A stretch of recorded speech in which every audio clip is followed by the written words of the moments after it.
You're listening to a 4x4 Radio Network podcast.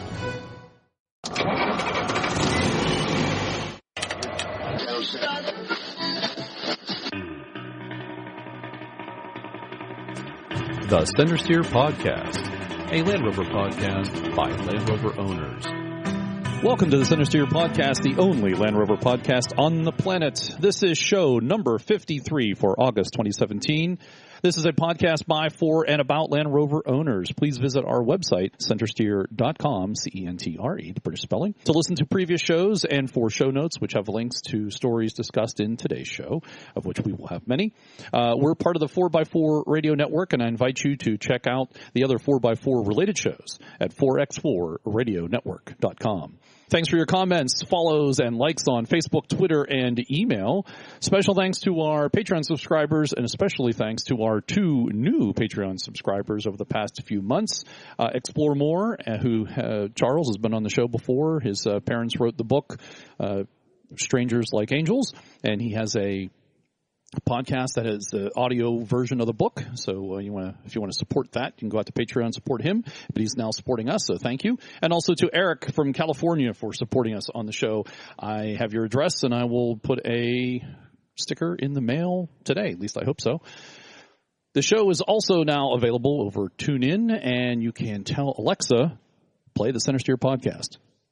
Do you think we just triggered anybody listening to the show? Let's get an endless loop going. Alexa, play the podcast.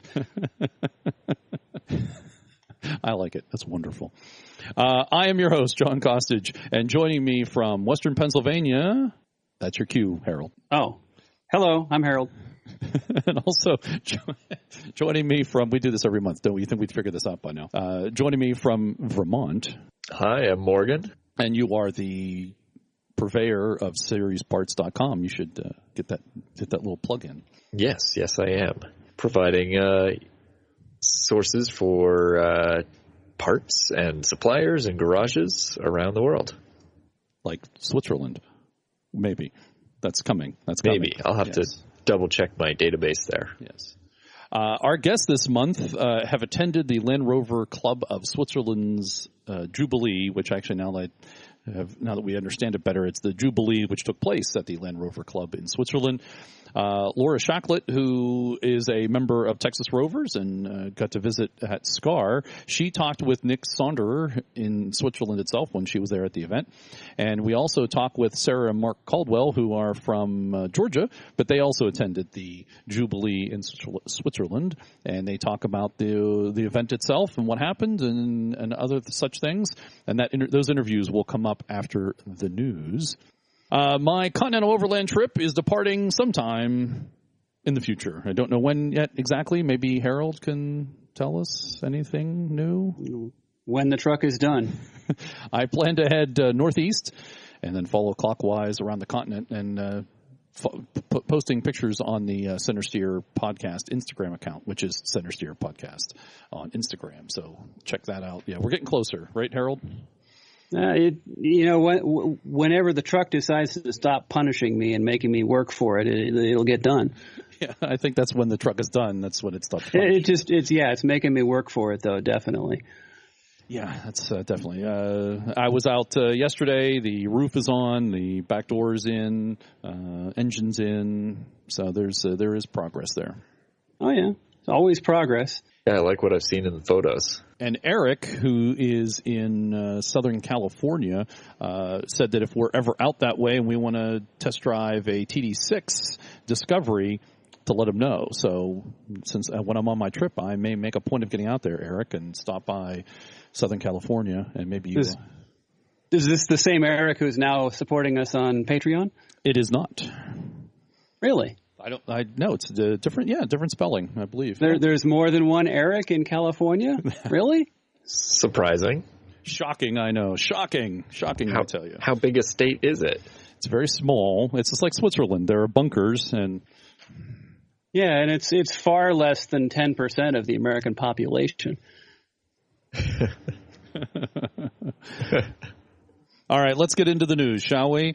News, Land Rover and Land Rover-related news for the month. Jaguar Land Rover, JLR, sales in North America, well, in the U.S. for July of 2017 were down a bit for the month, especially compared to July of 2016. Overall, though, JLR is up 15% in the U.S. over 2016. So while they had a little dip this month, both in Jaguar and Land Rover sales total, they're up 15% compared to last year, which was last year was also a record-breaking year for Jaguar Land Rover here in North America.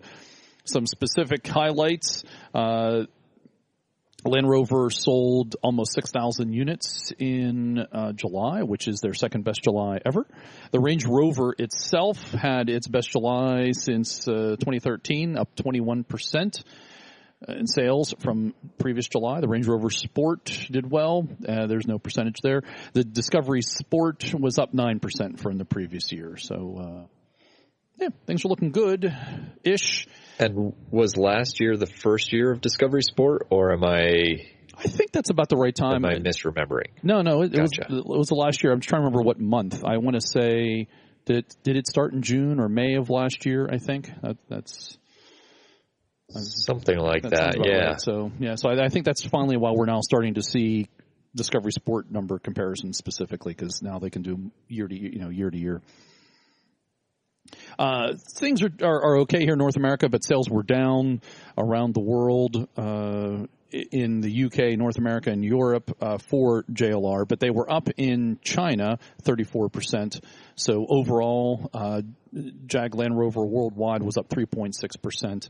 They sold 46,000 units in July. So, a little bit of a dip here in the U.S., generally still doing well. It's good to see Land Rover doing very well in China, considering that there's, what was that knockoff that the Land Wind manufactured as well? Wind? Yeah, Land Wind or Land Wing. I can't remember. It's Land. Yeah. It was Wind. It is Wind. The Cherry Land Wind. Gotcha. Yes, which I think they're still making, by the way. I mean, while Land Rover has kind of partnered and has plants there making stuff on site, I think Cherry is still making these knockoffs, I believe. I think so. It's one of those things, though, where, it really is the brand that drives them to that instead of the knockoff. Mm-hmm. Yeah. My understanding is that Chinese are very brand conscious. And so, I think it's another reason why Land Rover had to make a point of actually producing in China so that they could, get that, because they're brand conscious, so they do want that. They want that brand, even if there are knockoffs available. Well, I think the brand consciousness is what drives the knockoffs. I mean, another example of that, obviously not automotively, but if you go down the street in New York City, you're going to see stands selling fake Gucci bags, which those wouldn't exist if it wasn't for the real ones. Exactly.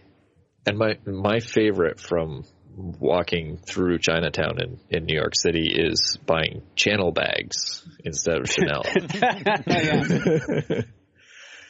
Definitely seen those. Related to all that, I think the reason that Buick still exists as a manufacturer anywhere in the world is in the 30s, Buick was the big name in China as a car, and so when mainland China started kind of being a little more capitalistic and selling cars, that Buick name stuck. And when General Motors, started to kind of close, they shut down Oldsmobile, shut down Pontiac, I don't think the reason they didn't shut down Buick, I believe, was because it has this big name. It's a well-known name in China, so they continued the Buick name. I think that's there's your brand, more brand consciousness. I remember a day when the American market used to keep a brand going. I know. Now it's China. Yeah, well, that's right. Yep, that's what's happened. Yep. All right, moving on to dependability, the JD Power Dependability Survey, and this took place in the UK. And this is the rates of manufacturers by number of faults recorded by owners after 12 to 36 months of ownership per 100 cars during the last 12 months. So basically, after they've owned the car for a while, what is there things that are still annoying them, pissing them off, or broken? There could be something squeaking. There's another example, and can't find those examples right now, but the things that cause a problem that impact the ownership experience. So Land Rover is not at the bottom. The bottom is we're not last. We're not last. From the bottom, BMW with 198. The average industry average is 131. Again, that's faults. So BMW at the bottom, 198. Audi, 187. And then Land Rover at 175. Just above them is Fiat, Dacia, Citroen, Mitsubishi, and move up from there. At the very top, so these are ones that are below the industry average. You have Kia, Volvo, Skoda, Suzuki, and Hyundai, all under 100 faults. Yeah, so there's two things that are interesting about that. One is that down at the bottom is mostly luxury vehicles, and up at the top is mostly inexpensive vehicles, with the exception of Volvo. Yeah, good point. And I would attribute that, just in guessing, to two things. One being obviously the number of added fancy features that are in the luxury vehicles, so there's more to go wrong. Yeah. And so, those top vehicles are mostly simple, with the exception of Volvo again. But the other part is that those less expensive vehicles, people probably don't have as high standards for them. So they're less likely to be complaining about fit and finish and, annoying bumps and sounds and stuff like that, because they don't care. They bought the cheap car. I would add a third factor into that.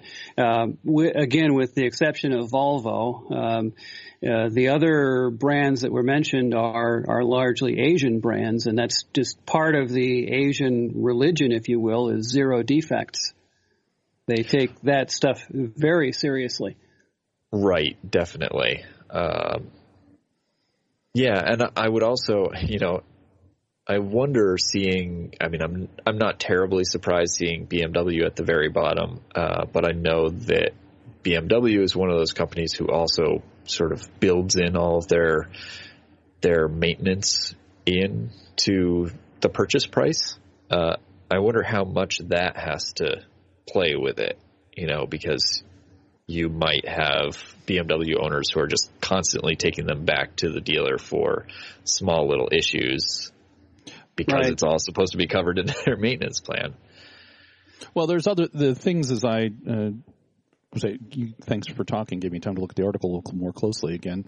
There are other things involved. It's not just necessarily fit and finish. We're also talking fuel economy, technology, those kinds of satisfaction things too. So play into it. But your points are well taken. I think that you have these high luxury cars. There's a lot going on with them, and then there's the owners. They're probably, since they're spending more money, they're expecting it to be better and probably not cause as much issue with them for them.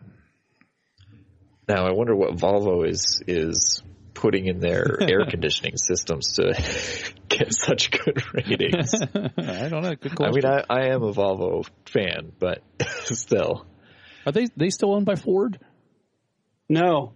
They're owned by a Chinese company. Oh, yeah. Interesting. They are now a Chinese car company. Oh, interesting. Yep. Okay. I thought they were. Yeah, okay. It was interesting owning a Volvo for a number of years during that transition, because I used to generally buy genuine parts and install them myself, so I got to see the transition from parts being manufactured in Sweden or elsewhere in Europe to being manufactured in China and India.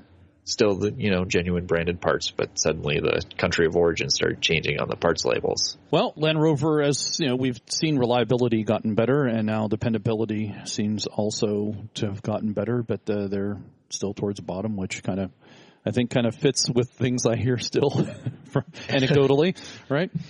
Yeah. All right, moving Hopefully on. It's still continuing upwards, though. I think so. I think so. I think, well, yeah, I would say it does. It certainly, but But what you've also noticed, and this happened, you even saw it with the American car companies, is they their fit and finish and reliability and durability was crap, and then they said we need to get better, and they did get better. But the problem was that the rest of the industry also got better, like they were upping their game the Americans have been playing catch up, and I think that's Land Rover at this point is playing catch up too. You're saying that the British are playing catch up? Moving on. In vehicle quality? Yes. Yes. Well, how could they do anything else? I mean, they can't be playing any worse. So true. But it's interesting. You made a comment about watching the countries of origin change on your parts. I've been noticing that with series and Defender parts I've been ordering. The countries of origin, of course, are evolving, and there's more stuff coming from India, which makes some sense. But really, things are much more global than they used to be. I still get a lot of parts that come from the UK. Well, I mean, they all come from the UK, but of course, the invoice, when you get it, spells out the country of origin on every part. And the interesting thing is that it's not necessarily that a certain kind of part is made in a certain country, although there is some of that. The variations are much weirder than that. Case in point, the plastic trims that go on around the headlights on John's truck. The right-hand one is made in India. The left-hand one is made in Turkey. Oh, wow. Bidding war there? Maybe? I don't know. And actually, oddly enough, some other parts I've noticed is, the left side is made in one country and the right side's made in the other. That is bizarre. Yeah. Isn't it, though? Yeah. It is. Those bean counters. It must be, yeah. And, like you buy axle half shafts and the short ones are made in India and the long ones are made in Vietnam. Or it's the other way around. I can't remember now. But yeah, that's just the odd stuff you see. Right. Yeah. Crazy. It's a very global product now. Moving on, Land Rover wants its future cars to be more aerodynamic, that's not news itself. Because car makers have always been trying. Yeah, who doesn't? Yeah, exactly. Right. They go faster with using less fuel. Yeah, exactly. We talked about this a couple months ago too, that there was Land Rover was looking at the D or C pillar, depending on the vehicle, putting air into the pillar to have it kind of duck into that so that it was more efficient and had less drag on it. And this article says that Land Rover has patented some more things to do that, like there's, of course, as I'm talking, I missed it. Deployable vanes up front. When not in use, the strakes would be flush and with the vehicle's body, but they would extend on the road. I assume that means not onto the road itself, but just on road, to clean up the airflow ahead of the front wheel. The devices could also rotate for fine-tuning aero adjustments, and the body also sees active extending side sills. These would help channel air inward toward a rear diffuser. Of course, there's some panels in the rear corner that might pop out and let air in, similar to the D pillar. So there's a number of these channeling things, and it's the fact that folks, car companies have been thinking about this stuff for a long time, but they're now, I think, reaching the point where they can do these things and actually implement them into the vehicle. Because you got the computers that can know when it's time to deploy something. It's probably a little cheaper than it was in the past, maybe in some mechanical way. It all reminds me of Knight Rider back in the 80s when he went into super pursuit mode. Yes, exactly.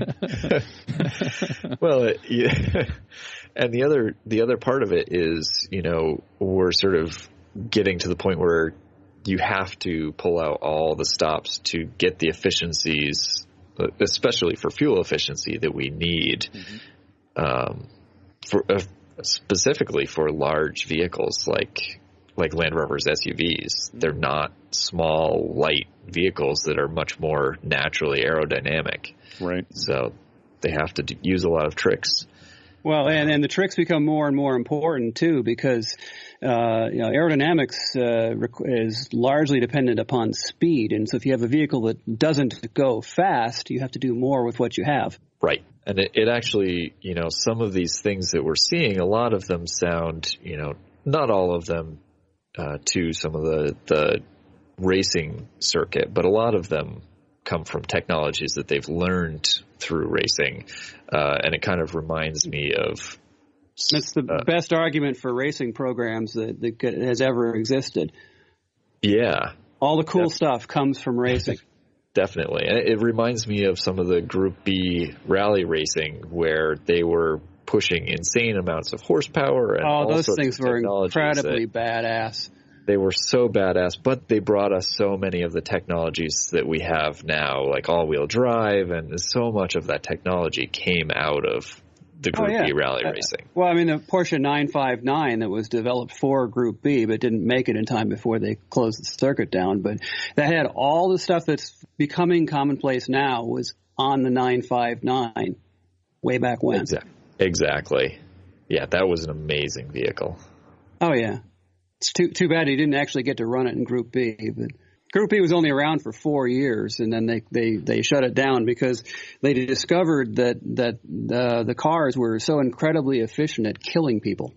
Right, exactly. Especially spectators who didn't have the sense to not stand at the edge of the road and lean into the roadway. Yeah. Right, because there was such a quick evolution, and there were so many restrictions on the vehicles that they were really going so fast.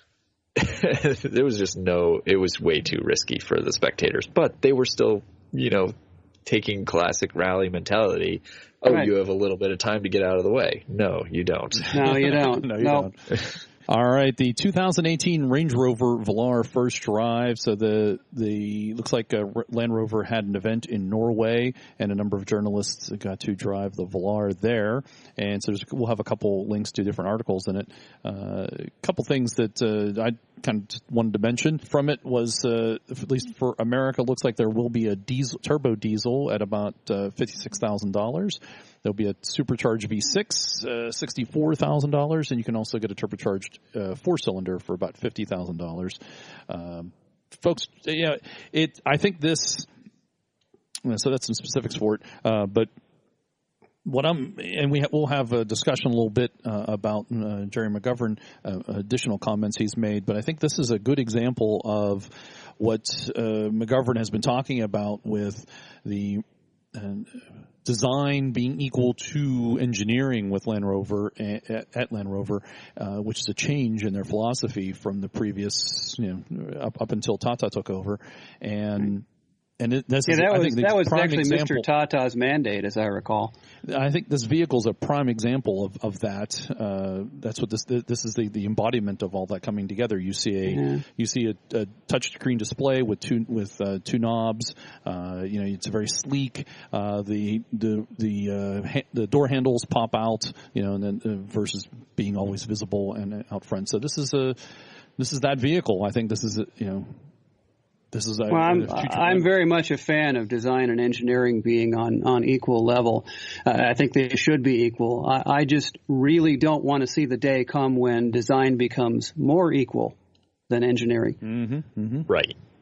Exactly. And, from an engineering standpoint, I'm an IT guy. I understand going the direction of simplicity in terms of consolidating some of that technology, like moving to touchscreens. In some ways, for a vehicle, I like physical buttons that you can touch and feel without having to look away. But I like toggle switches. Yeah, exactly. Well, you can feel whether they're supposed to be on and off even when the circuit isn't working. Exactly. But those knobs are not always as good as people think they are. I'm a knob. I do like the tactile feel of knobs. I get that. Yeah, talking about durability and fit and finish of as we did earlier. There are one of the things. There's like three things that I really despise about my Jetta, as much as I really like the Jetta. One of them is that those knobs are small. And the displays are so small that there are times when I've had to pull over because I need to redirect the air so I have, can defog the window, for example, and you have to pull over because I'm like, which setting is it? And you can't read it. They're so small and they're tough to read. So while, yes, knobs are nice, you still got to implement it well. And I think that's an example where Volkswagen has not. And that's why I like the Series 3 air knob controls. It's only got 4 settings, and it's pretty damn obvious whether. Well, my Series 3, as in or closed or stuck.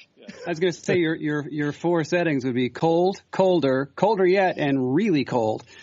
Yes. I have in the winter. Yes, right, true. exactly. Yes. Well, as I said about series trucks, it has climate control.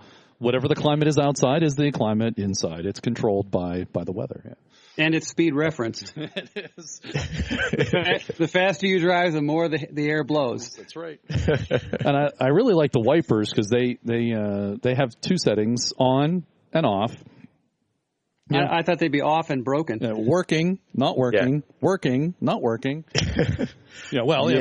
Back to modern cars. Working is the right word. No, you're right. You're right. Yeah, but back to modern vehicles. Having all of the physical switches, all of the wiring, and all of the control modules to handle all the wiring for lots of buttons and switches and knobs and all of that stuff. That's pretty complex.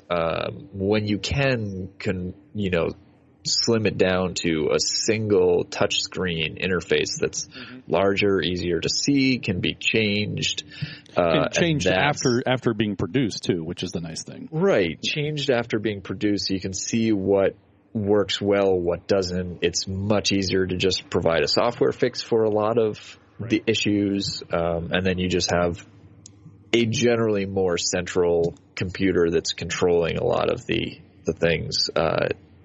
That saves a lot of the engineering and the maintenance. Not all of it, because you still have a hell of a lot of wiring. And honestly, these days, probably even more wiring. The trend actually is towards less wiring because more and more things are being multiplexed. There's the word.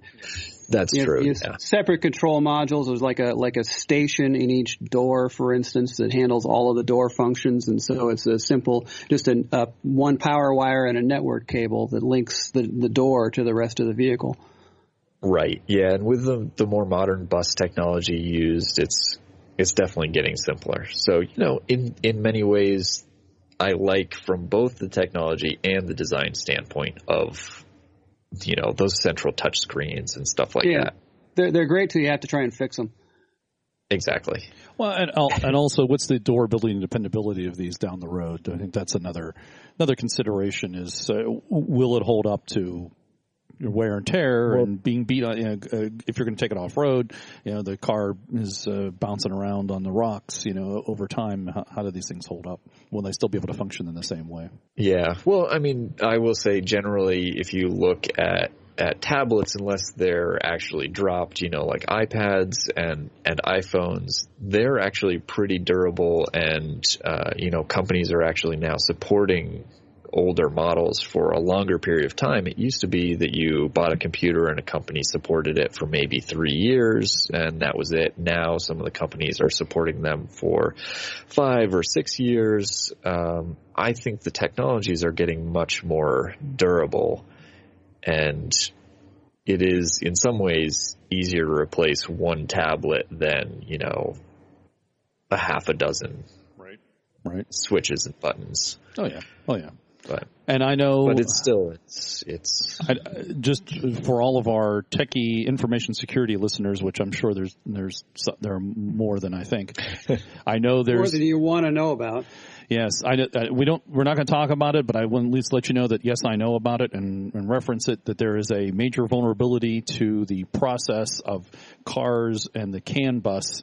How the central computer talks to all of the other computers. There's a major vulnerability that can only be fixed by changing the process and doing a lot of tech to it. So yes, I'm aware of that. It's out there. We're not, so take all the things we're talking about here. Yeah, we know that's out there. We're not going to worry about the information security aspect of it, of a car being remotely controlled or destroyed or changed.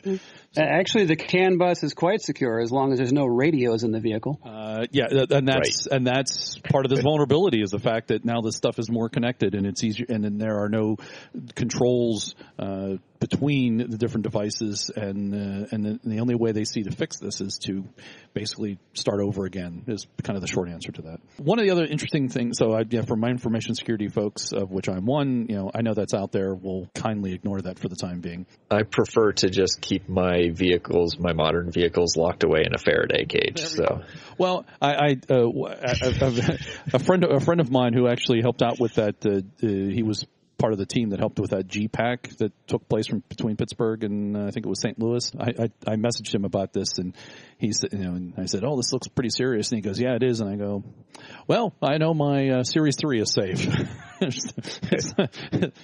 You're not going to be remotely taking control of that unless you get into it, and even then, you might have problems. You don't really directly take control of the vehicle from the driver's seat, even. So, the Series truck does what it's going to do. All you can do is suggest where it needs to go next.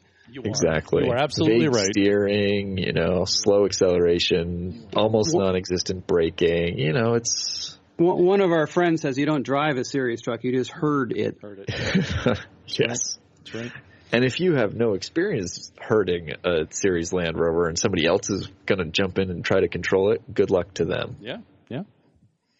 So, they are one of the most theft-resistant vehicles in this country, and which is ironic given how they're stolen so readily in England. But here, nobody understands them, so nobody steals them. Right. Well, I think we're losing the number of people who even know how to drive a manual transmission. My point exactly is that car thieves can't drive stick. Right-hand drive scares the hell out of them, and when they can't drive stick and there's 4 sticks coming up through the floor, it's really confusing in a hurry. So back to the modern Velar. The Wired magazine out of the UK also was part of this review of it, and one thing stuck out to me on this one is the lighting system, which is really interesting. So Land Rover has made much of, I'm going to read from the article here, Land Rover has made much of its new lights on the Velar with good reason. The super slim matrix laser LED headlights perform a few tricks. First, if certain conditions are met, such as a straight road with no oncoming traffic as you go over 50 miles per hour, the Velar should automatically kick in its laser high beam, which can illuminate your path up to a thumping 550 meters in front of the car. And the adaptive front lighting system not only matches the light beam to the steering wheel angle, it can also, quote-unquote, shield oncoming vehicles from the glare of headlights. The car uses an algorithm to monitor your speed and the oncoming car's speed. It then works out which of the 32 LEDs in the light array matrix on the driver's side to switch off as it tracks the car ahead as it approaches and passes. That was a tough sentence to read. So yeah, that's impressive, as they say here, considering the calculations have to be done while you're driving at speed. Also, that you don't have to use the dimmer switch. Yeah, I was going to say, it sounds like offloading a huge amount of algorithmic effort to the car when the human brain should be able to easily detect light ahead on the road and just switch the high beams off. Should be able to, but it's too lazy to do it. Yeah, the number of times I see people switch off their high beams is pretty few these days. I'll bring you down here. People not paying attention at all to driving, let alone whether the light's on, off, or otherwise. But yeah, well, this is also it's that, and it's also making sure that your lights are aimed properly in the first place. Mm-hmm. Right. True. And guys go, especially with the trucks, they put a big lift on it, and then they don't give any consideration to the fact that they need to re-aim their headlights. Exactly. So some of this technology reminds me of, who was it was it the 30s or so? I want to say it was Buick, but I can't remember. Somebody had patented the headlights that swiveled with the Tucker, wasn't it? It was Tucker. With the tires. Well, Tucker had that in the center headlight. Oh yeah, it was Tucker. I don't know that he was really that. I mean, he was ahead of the game, but I don't think he necessarily invented that. But then, the most common implementations of the swiveling headlight was the center headlight in the Tucker and the European version of the Citroen DS. Oh, gotcha. Right. So the new Velar is out. If you purchase one and you wish us to do some road testing, we're happy to we're happy to do that. Just contact us as we offer to any vehicle that you might have that certainly is very interesting. We're happy to road test it for you, and we'll talk about it on the show. Moving on, we know this.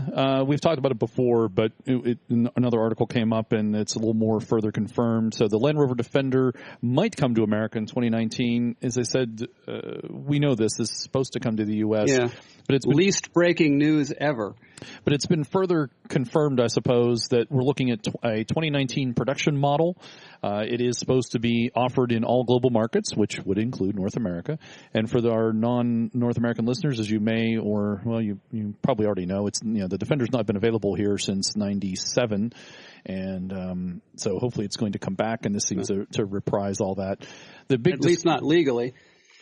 Right. No. Well, yes. Well, legally though, you can bring it in legally. At least not legally. It hasn't been available through dealers and such. Yeah. Right. So there's very little detail, and all this is all speculation. The main speculation in these there's two articles here were around: is it going to be unibody or body on frame?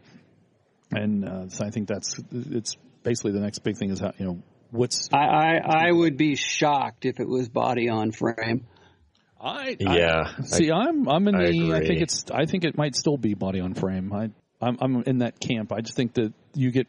It would be nice. I'd like it, but I would be shocked given how much Land Rover is moving towards number one common platform, which is unibody at the moment. But in the interest of saving weight and the structural integrity and all that stuff, I'm thinking they pretty much have to be unibody at this point.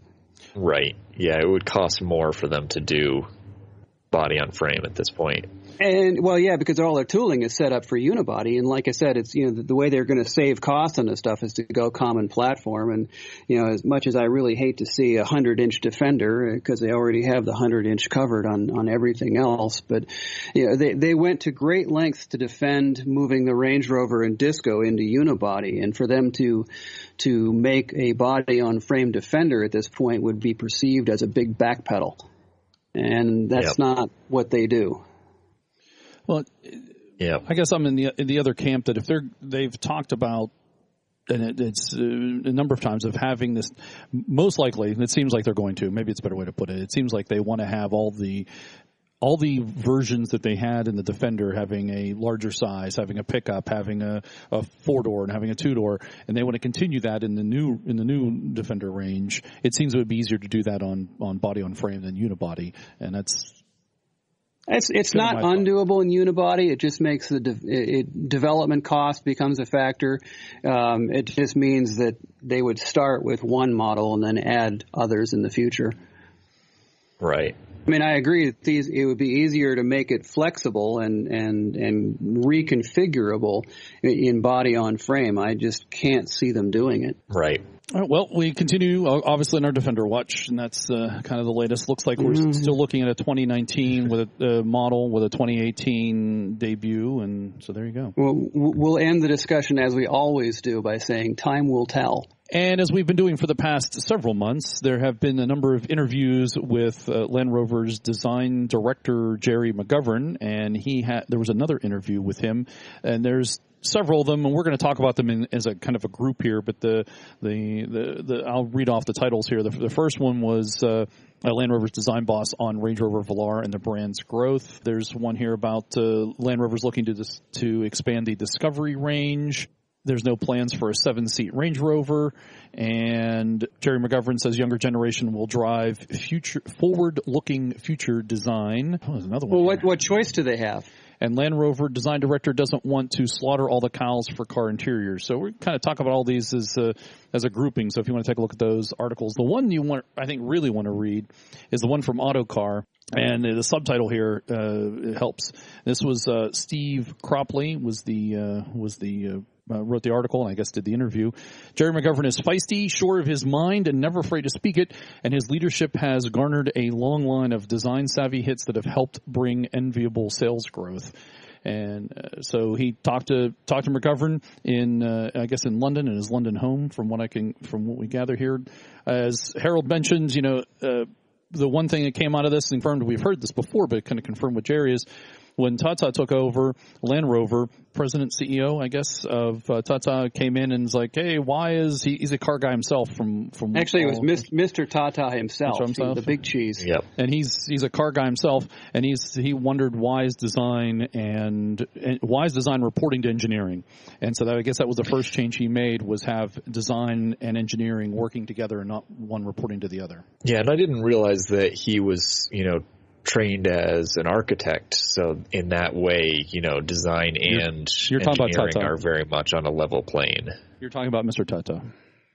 Mr. Yes. Tata. Yeah, he was exactly. a trained architect. Yeah, so that's why that's true. That's why he said that.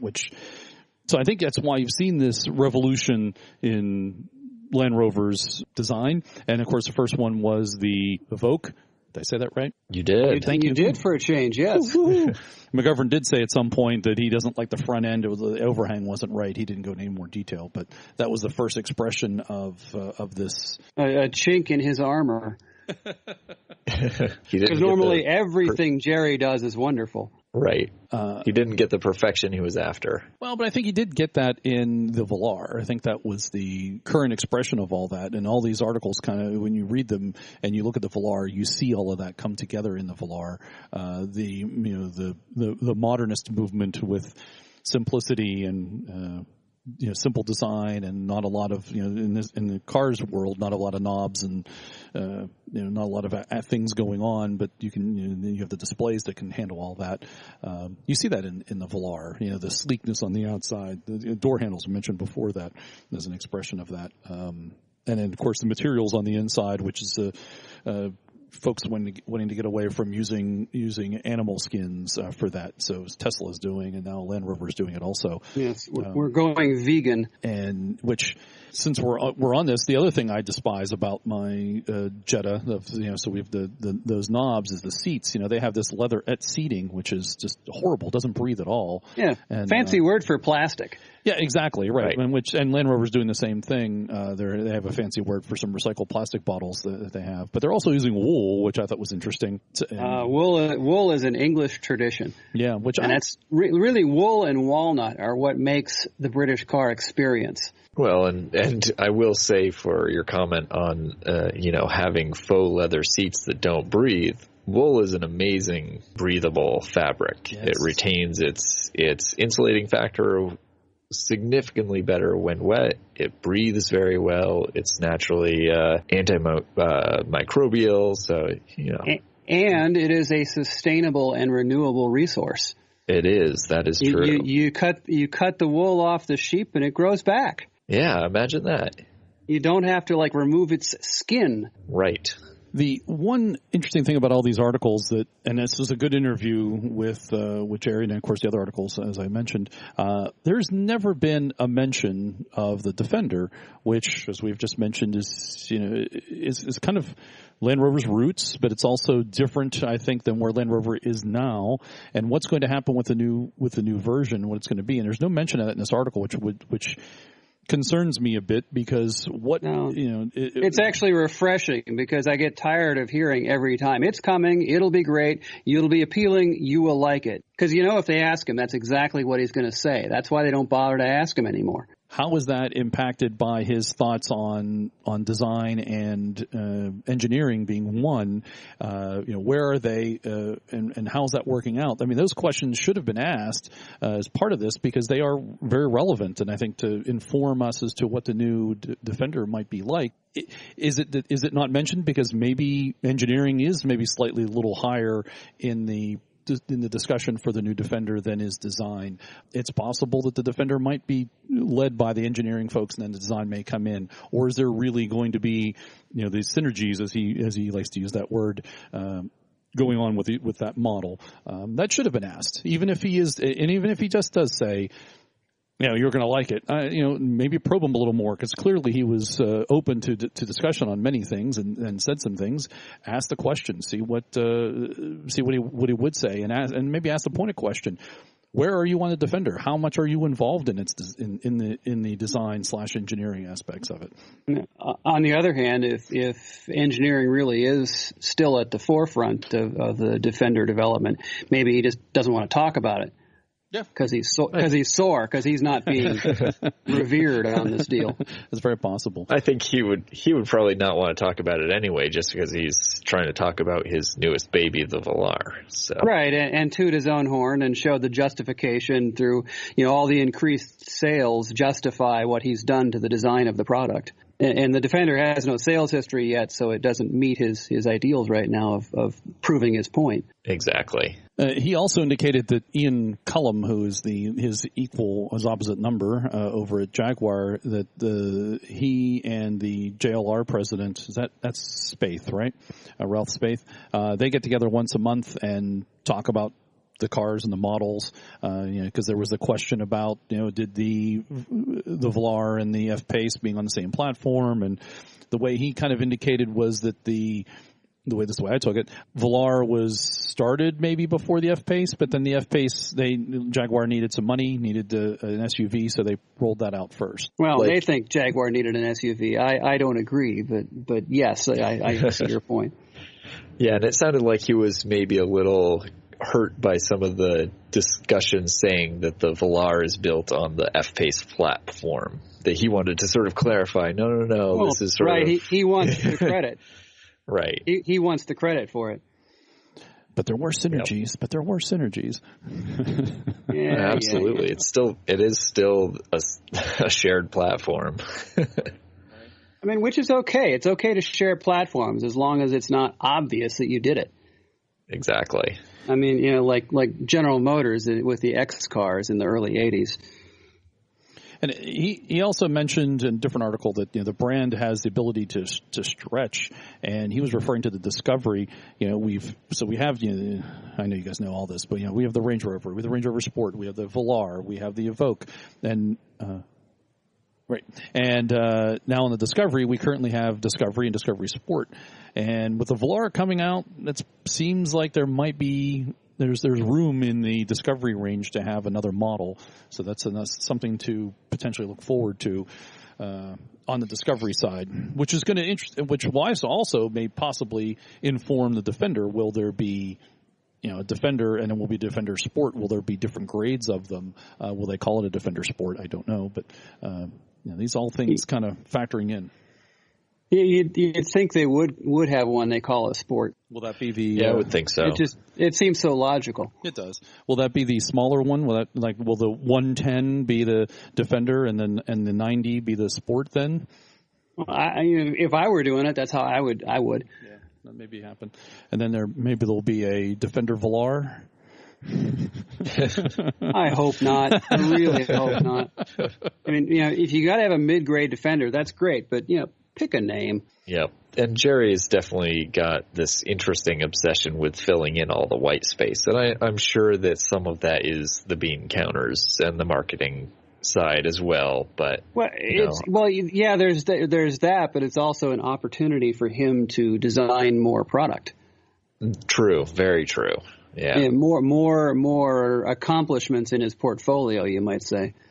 Yep. Oh, I just miss the nice negative space that used to be around each model in the Land Rover lineup. Well, I miss when there was just one. It was called the Land Rover. Me too. Well, I would have been happy with Land Rover and Range Rover. Perfect. Right, exactly. That was the whole point. You had the Land Rover and the Range Rover. Well, clearly there's a market, and they were filling the market, and other companies have found other places to fill a market and compete with them. And then this is also showing that Land Rover has, I think, built a good part of this market, the SUV market, and they're looking for those areas where people want to spend their money, and they want something slightly different. And that's clearly been obvious when the Evoque has sold way more than they ever originally anticipated, especially for a Land Rover, and they've sold a crap ton of them. And that's good for the model, for the brand overall. That brings in money so that you can then continue to build other things like the Defender.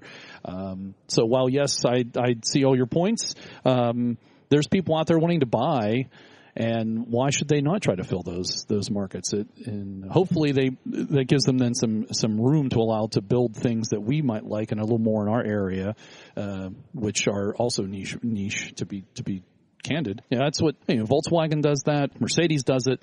BMW does it. They have some cars maybe that are out there that people like to buy, but then allows them to do some special one-off stuff.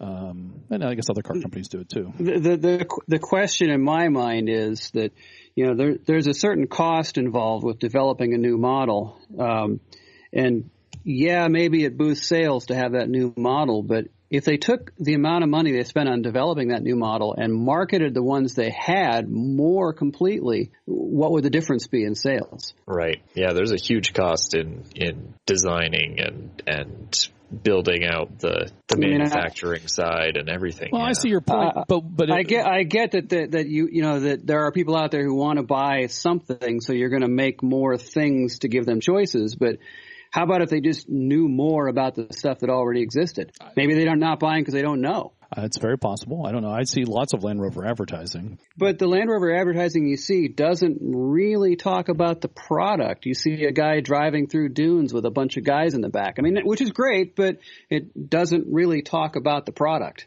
It's the brand. Well, that's because that's how you buy things. I think that's what appeals to you. And that's just what I'm seeing in the advertising. Oh no, I see that in advertising too. But the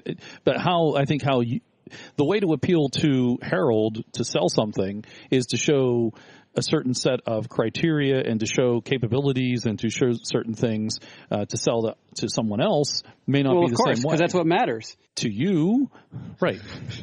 But if you're choosing, when you go into a dealership and you're legitimately shopping for a vehicle and let's just say you don't know anything, but you need a vehicle, so you're going to go to the dealer, you're going to look around.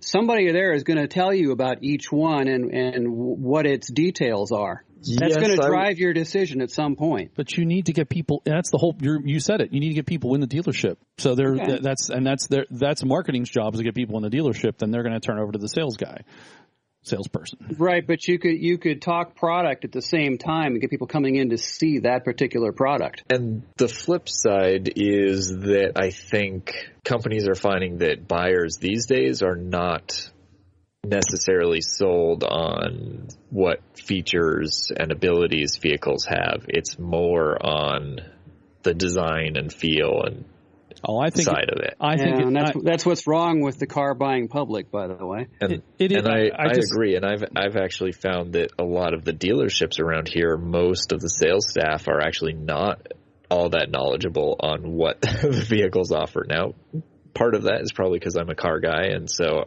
I go and I research and I learn all those specs before I go in. I've not known less than the dealer about the product he's selling since maybe back in the 70s when I was a little kid. I would disagree with you, Morgan, that people do in fact buy on features, but they just buy on features that that you don't agree with. They're buying on tech. They're buying on fuel economy. They're buying on on other things. Cup holder quantity, for instance. And and potentially how much cargo it takes, and whether it has child seats or how easy it is to get in and out. They're a different set of features. I think they are buying features, but they're buying on a different set of features than you and I and Harold are typically look at a vehicle. No, I do actually agree with you on that, but it's also, I think, that most vehicles these days have most of the features that the average buyer wants.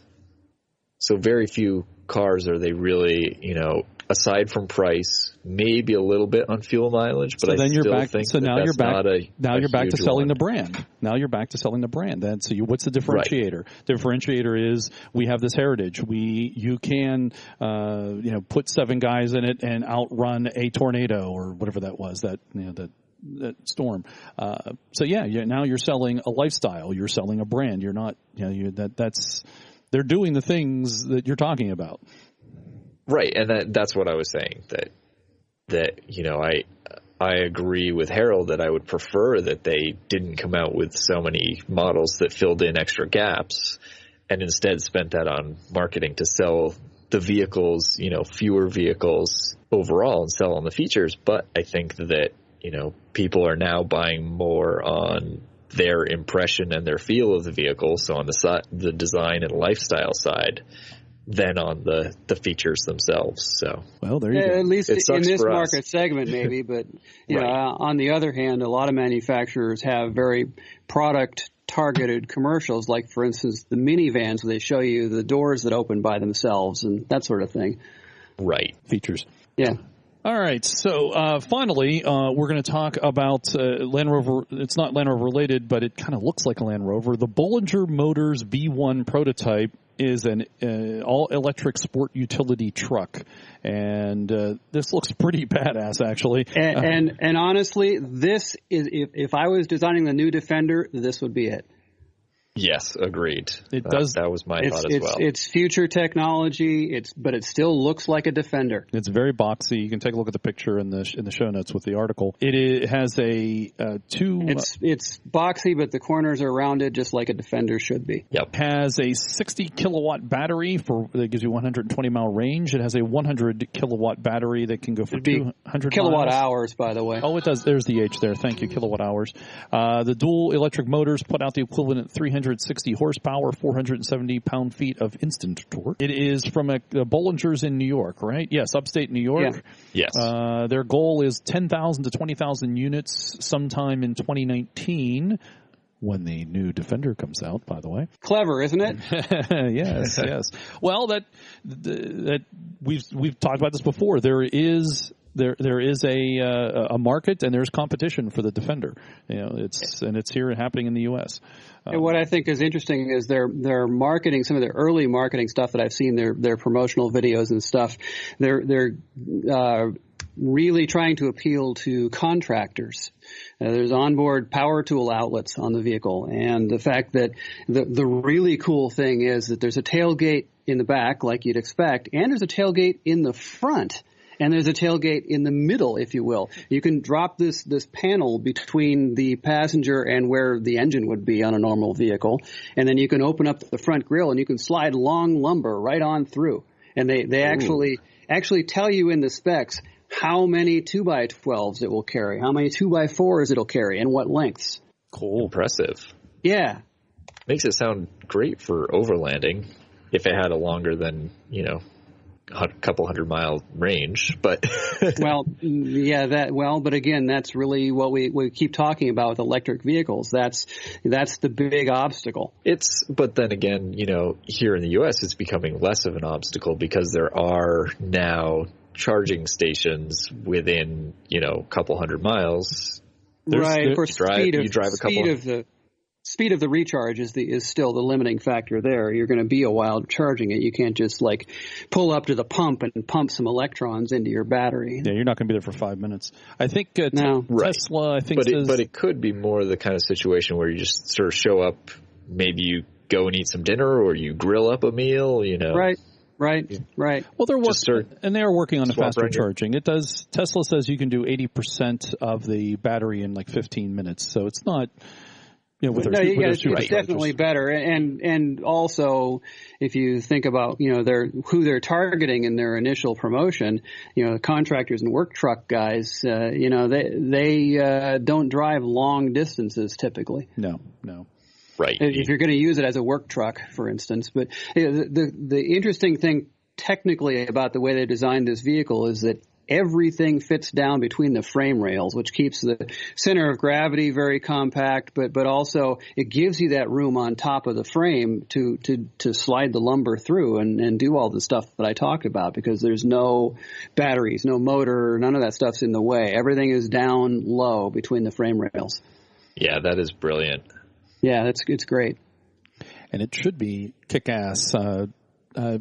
Don't think I'd mentioned this before, but I think after last month I got to went out and test drove a Model X, which is a Tesla SUV. That thing was wicked cool, expensive, but man, it was very, very quick, well done truck, I suppose. I'm not, it's not designed to carry lumber, mind you, but it certainly was really cool, and you can see the technology coming, and the future is electric. Electric vehicles are very cool. You'll wake up when you drive one, that's for sure. If you didn't think you liked electric, go drive one. Yeah, absolutely. Yep. And in fact, soon you'll have to. There's many countries now that are pushing to eliminate the internal combustion engine within 15 or 20 or 30 years. We actually did research, folks, the first time ever on the podcast. We did advanced research. Norway, I'm trying to remember off the top of my head now. Norway, France, India, the UK are all looking to eliminate the internal combustion engine as a new sales of vehicles with an internal combustion engine by 2020. Yeah, we need to make that clear. They're just not going to be selling new ones. Doesn't mean they're going to come get your old ones. Right. That is, and you know, the headlines of the various articles are very misleading because they, you know, most of them say ban, you know, petrol and diesel combustion engines. They're outlawing cars. Yeah. Right. Yeah. No, it's not. And even then you get into the first paragraph and they're saying they're going to ban all, you know, sales of these. It's like, no, it's just new models. Like you're still going to be able to drive. Got you to read the article, didn't it? You know. Yeah, I guess so. It's just shock jock headlines, basically. It is, yeah.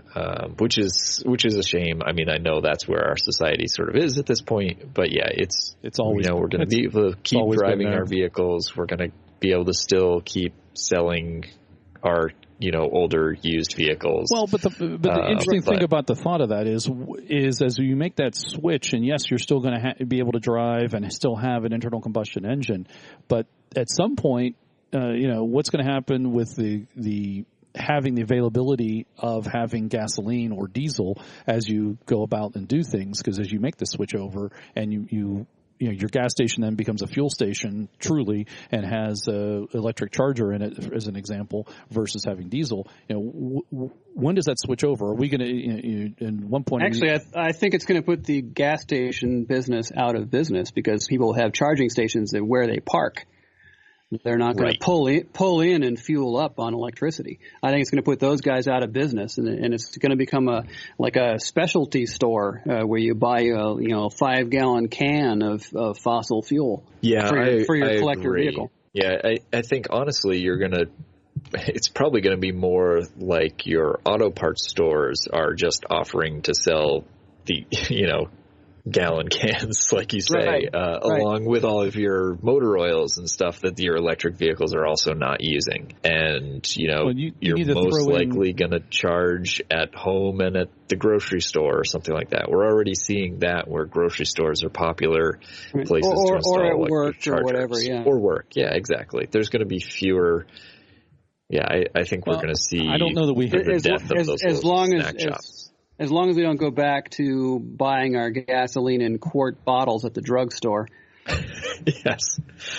You need to throw into all this also automated vehicles, because that will certainly change this also, because you say you'll go charge the vehicle while you're shopping. Well, you may not, because that may not be your vehicle. The vehicle it's going to be like a rideshare situation. It'll pick you up, take you to the grocery store. It'll go off and pick up the next passenger or do what it needs to do. That may not be consideration anymore. Or it'll go back and plug itself in like the little robot vacuum cleaners do. Yeah, exactly. Or it'll find a local charging station, which may have been an old gas station, and charge up there. The Teslas actually already do that. If you pull in at home, you can get out. It can drive itself into your garage and plug itself in. Yep. And newsflash, there will be a Tesla charging station 2 miles from my home by the end of the year. And they're building it at one of the 3 sheets in my township. There's 3 of them. I just thought they're starting to build it already. So I just happened to see that yesterday. Cool. So nice. We're getting a Tesla charging station. And another interesting point about the Tesla is that I don't think many folks know with their onboard GPS and navigation system, you can say, you know, you're going to go from here to, let's say, Vermont and visit Vermont.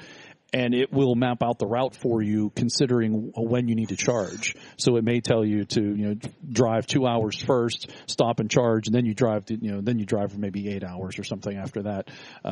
So it factors that in. So that technology also exists to figure out the best route to take for, you know, when you consider the charging necessary. Right. Exactly. Yeah, I think it's going to become, you know, just a different. It's just going to shift how we schedule things. I think what this shows is there are big changes coming that none of us have fully understand or know what the implications are going to be. Will gas stations go out of business? Will they become fuel stations? Will you even have personal ownership of a car? All these things are up in the air. Tesla is actually going to, related to all this, Tesla is going to come out with their big rig, which is probably going to be inner city transport, their big rig truck, all electric. That's coming, going to be announced next month. So they actually have a prototype right now, and they're looking at about a 200-mile range. Yep. So they're figuring it's going to be kind of regional transport, which for initially is a good start, but to really be a factor on the over-the-road trucking industry, they're going to have to really quintuple that. The other consideration is I actually haven't looked into that one. With their other vehicles, they've already got quick, 5-minute battery swaps. My guess is that they would look into similar technology for vehicles like that. And I think you'd need a substation to do that, though, on a big truck. I mean, you're talking megawatt hours of battery, not just kilowatt hours. True.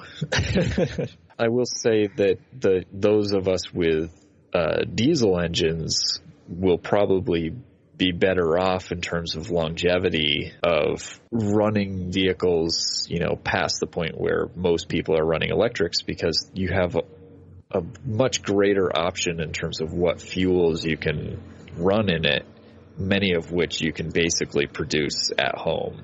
Right, you can grow your own. That's a good point. That's the news for August 2017 on the Centresteer podcast. And now on the 53rd edition of the Centresteer podcast, it is time for interviews. And it is the 30th anniversary of the Land Rover Club of Switzerland. It started back in February of 1987 when 8 Land Rover enthusiasts founded the club. And it's open to all Land Rover fans from all regions of Switzerland. It sounds like all around the world, actually. They hold an annual event, and this year the event took place at the St. Stephen Airfield in Switzerland, and it's called the Jubilee. First, we have an interview with Nicholas Sonderer, who's a member of the club, and it was interviewed by our new correspondent, Laura Shacklett. She's with Texas Rovers, and she traveled along with some other members of the club over to Switzerland to attend the event, and she was nice enough to talk to Nikola for us. And then our second interview, immediately following Nick, is going to be Sarah and Mark Caldwell, also of Texas Rovers. They attended the Jubilee event, and they talked to us about all what their sights and sounds and all they saw. And we just recorded that a few minutes ago. Well, not a few minutes ago, like an hour ago. So that'll be up right after we talk to Nicholas. I want to thank everybody that went to the event, and they were nice enough to take their time to either, in Laura's case, to record something on site, or in Mark and Sarah to join us here on the show to talk about what they saw. And it was very interesting to hear about the event that took place there. And if you've attended any Land Rover event wherever you are in the world, it'll seem very familiar to you. So now we're going to take you to Switzerland. How's that good? How's that for a transition? And now to Switzerland.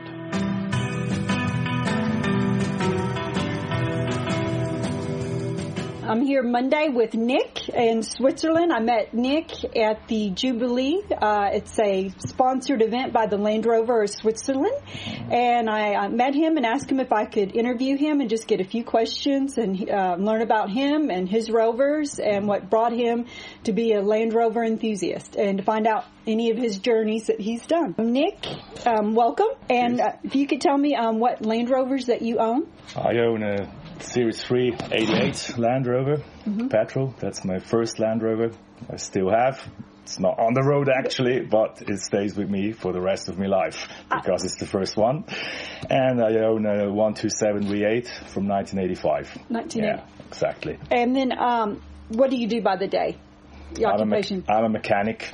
Oh, so you're an element then, basically. Yes, working on the Rovers. You could say so. I'm a mechanic as well in machining stuff.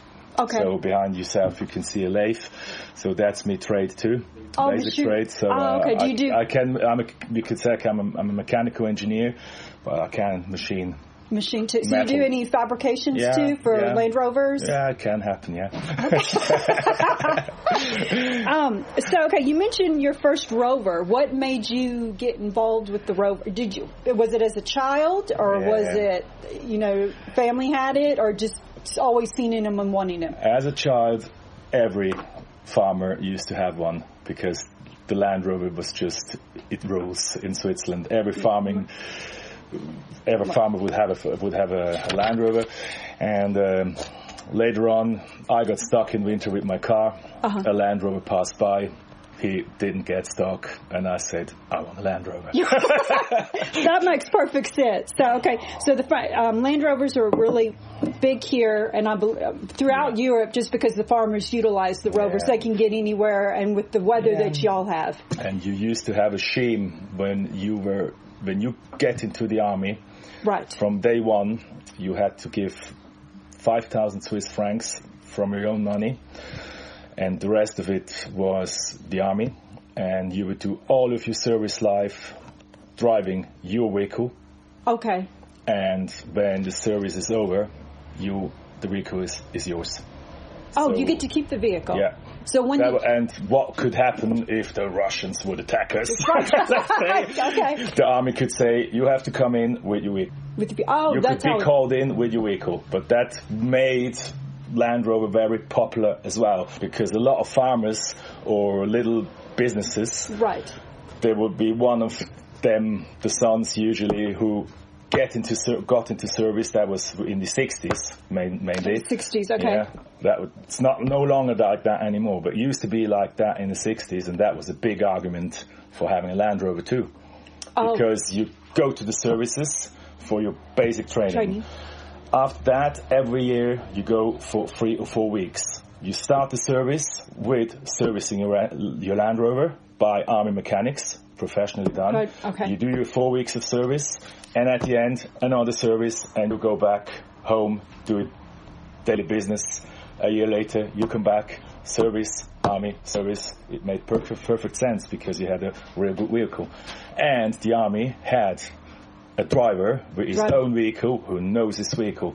Oh, okay. Yeah, that does make a lot of sense. Driving skills make a lot of sense, yeah. Right. That made Land Rover very popular, actually, in the rural environment and within small businesses. Okay. Yeah, that does make sense that with you in the Army, you're driving that vehicle, you know the capability. Yeah. If it breaks down, you've repaired it, so you know how the vehicle runs in a circumstance. You actually didn't even break down because it's your vehicle, you take care. Right. If it's the Army vehicles, you say, wow. A lot easier. Yeah, that's because sort of like back in the States, a lot of the young guys don't really know how to work on their vehicles. Yeah. Because they're so electronic or they don't want to. It wasn't like when I grew up, you wanted to be by the car learning how everything works. Mm-hmm. Or be prepared. Even if you were a young woman, you got to at least know certain things. Yeah. So what year did you go in the Army? You had mentioned that over the weekend. I was a grenadier in the Army. So that means mainly I got to drive a M113 American tank. American tank? Oh, yeah, that's what we had. Oh, okay. So. And what year was that?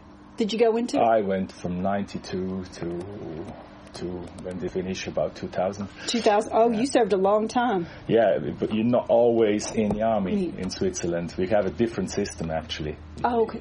We have some professionals, mainly the instructors. Okay. But we have a system where you get in and you do your time and you go and repeat every year. And that for 8 years. And then you're done. You reserve for 2 years, and then you bring all your stuff back, and you're done. And then you keep your Rover. Yes. So you were proud to have your Rover. I was too young for that, but I would have. You would have. Okay. What do you do with your? I mean, you do your own adventures and everything. I mean. Well, I got my Land Rover, like everyone. Right. I got stuck. I said I don't want to be stuck anymore in the snow. I want a Land Rover. Now I got fever. Right. So I needed a Land Rover immediately for the money I have in my wallet. Right. Now. And I don't even think about it.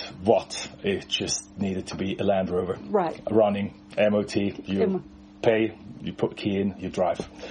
And so I got to see one. And the man there said, well, go at least to some places. And I went to some other places, and they asked me, what do you want to do with my Land Rover? And I thought to myself, what a stupid question. Just sell me a Land Rover. I want a Land Rover now. Right. So I got myself, by luck, a very decent Land Rover Series 3 88-inch. Which, obviously, being a short wheelbase, is maybe not the ideal vehicle for overlanding, having a shortage of space. And load capacity, which I didn't understand at the time. But it was very nice to go off-road, and so I got to know Mark and his dad, Rolf. That was very funny too, because my French was very bad. And when we met, he let me carry on in French, and I nearly mince-meated my tongue. And after 15 minutes, he went in perfect Swiss German, because that's where I grew up in Switzerland. So I was much more familiar with that language. He goes on, just speak Swiss German with me, maybe it's easier. And so he told me, well, you get what you want to do is maybe better to have a 109, but then again you have a very, very, very decent 88, so maybe you go on with that. So they were going off-road, and so in the early days you would have some 90 V8, big thing in the US. Yes. They would go, you know, and at the end of the trail you have an old 88, kind of just you know, just making it. That was our kind of thing. If they can make it, can we make it? And in the early days, we had no axle articulation, so it was mainly we watched them how they passed easily, and we went, well, okay, third gear, vroom, vroom, vroom, and then off the clutch. Yes, let's fly over it. It was pedal to the metal, and then we got into the scales. And so you learned a lot probably from Mark and his dad. Sure. You learned, from there you learned, okay, this is what I want in a vehicle, what I want to add to my vehicle. Exactly, that was the beginnings, and then you make kind of Christmas tree out of a Land Rover, because you want all the gear, but you have no idea. And then you come into, well, I don't need that. I take that off again, and that off again, and that off again, and you go back until you got more experience, and you finally start doing trips. We went to a lot of Land Rover meetings in England, in France. We went to the desert in Tunisia at the time. Yeah, that was fun. Was that a great trip?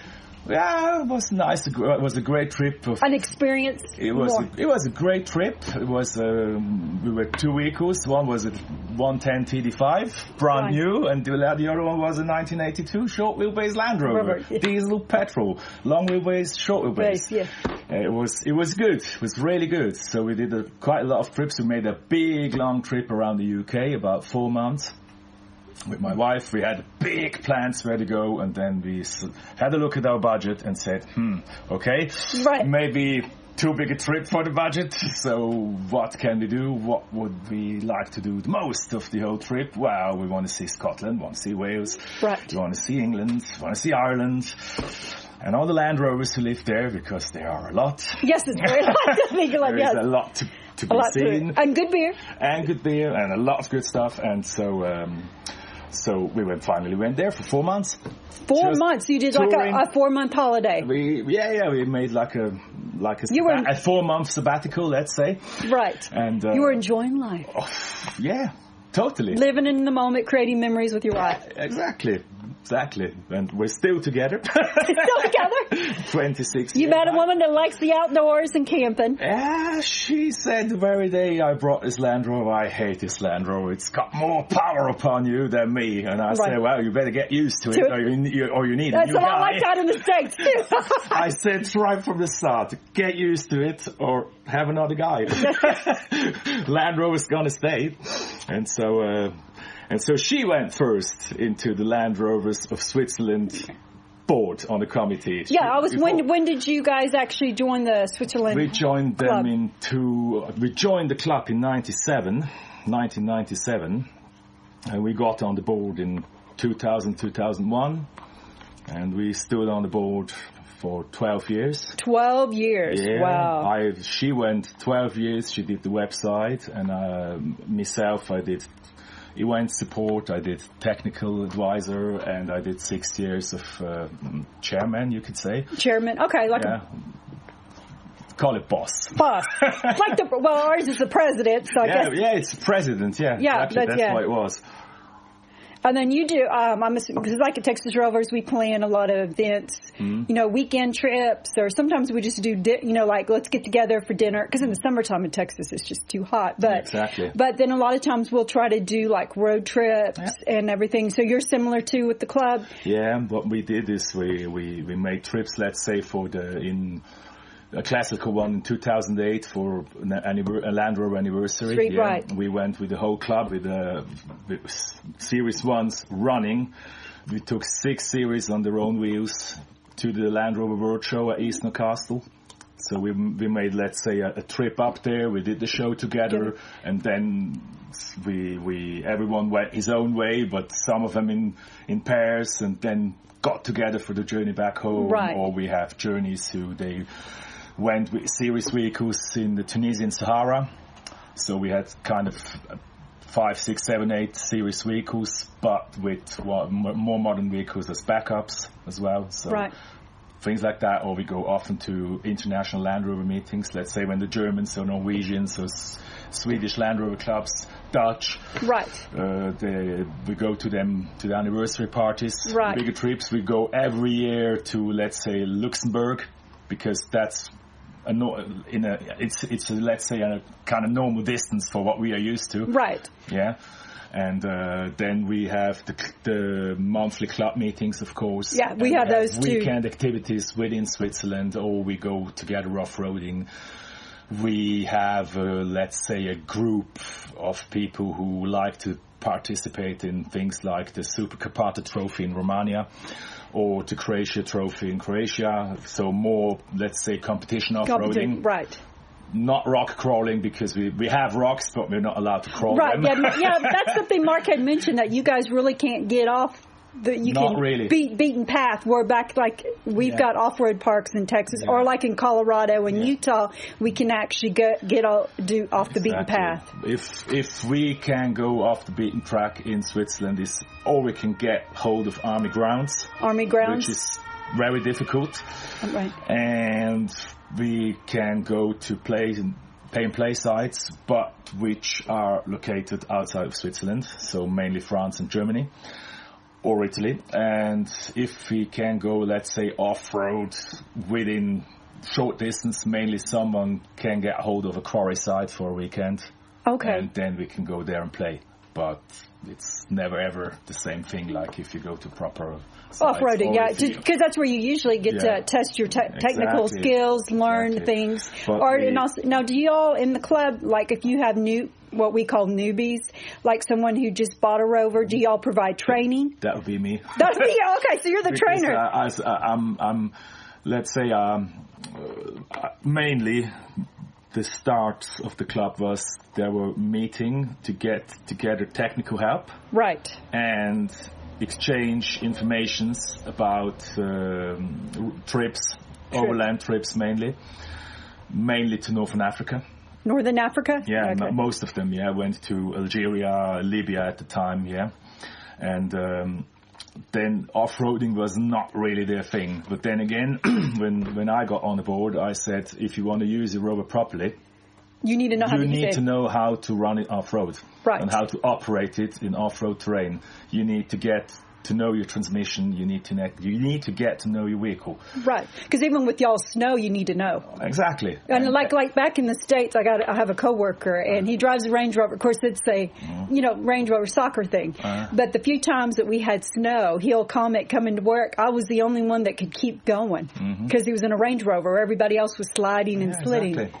So the main thing was, my main aim was as a president was to provide at least once a year a possibility where you can make your first steps, where you maybe teach the basic skills, and where you can try stuff out, even for the more advanced. But if you get it wrong, you're in Switzerland, you're with your friends, right. You're within very short distance of, let's say, medical care. Right. You should never go and venture, let's say, within about 200 kilometers of next medical help in the Sahara Desert. Right. And try something stupid and get it wrong and get injured and maybe even die. Right, Not a problem. So that's, let's say, since 2008-9, we do that every year. Mainly on Army grounds. Now, when you were talking about the training, does that include basic first aid training too? Yeah, sure. And they come, and some just they come out of showroom. Right. And some they have a Land Rover since a long time, but they never really tried it off road. Right. Mainly, they could go and do the holidays in a VW camper. Right. Because it would even better suit their driving skills and what they do. Right.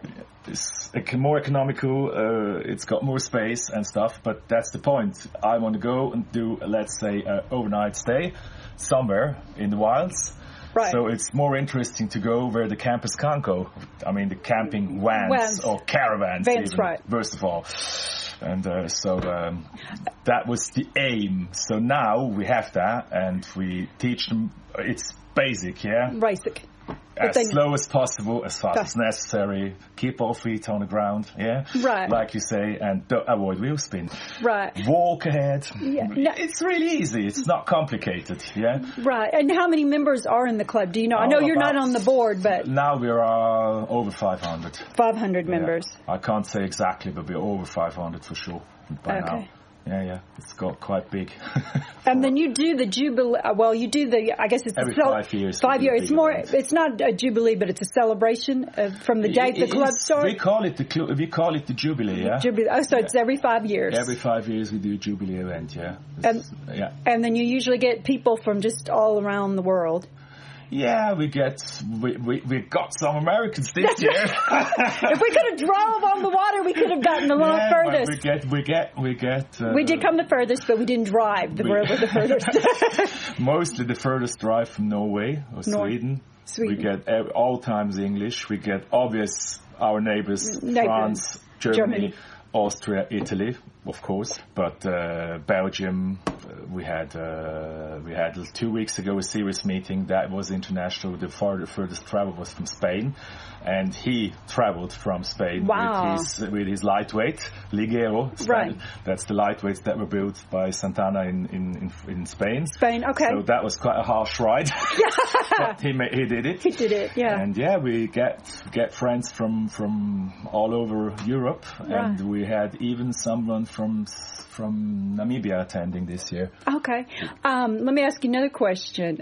What is on y'all's bucket list for you, your wife, and son? Iceland? Yeah, okay. Sure. So that would be your next trip you'd want to do? Maybe not the next, but that's one we definitely want to do. Yeah, okay. Because before we pass over. Yeah, it might just be you and your wife once your son's out of the house and he's graduated. I'd say my bucket list and wife's bucket list definitely is Iceland. Iceland, okay. It would definitely be one day Canada.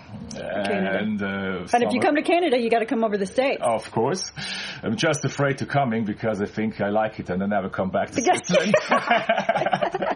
And on my own bucket list, if it's still running when my son's grown up, I would like to take part the Croatia Trophy with me driving and he being my co-pilot. That's a wonderful wonderful memory you'd create. Yeah, exactly. Those moments in life. If it's still running there. He's only 7.5 years old now, so it's... Time to wait now. One more question, and then I just want to get your feel, because I know a lot of us back in the state, even though we cannot get the Defender, but we will finally get the Defender, but we're wondering it's going to look like every other, they make all the Land Rovers kind of look the same now, but all the vehicles kind of look the same. So what is your take on what they're going to do with the Defender? Are they going to kind of keep it because it is a farm, the farmers use it? Do you think it'll still look the ruggedness, or you think it's going to be a little bit more modern and aerodynamic? Honestly, for me, in fact, they've done for me, like nothing until now. Right. They created a big farewell PR buzz. Right. Which is nice because you have got to honor the past. Right. And the past was great, extremely great. Right. Glorious even, I would say.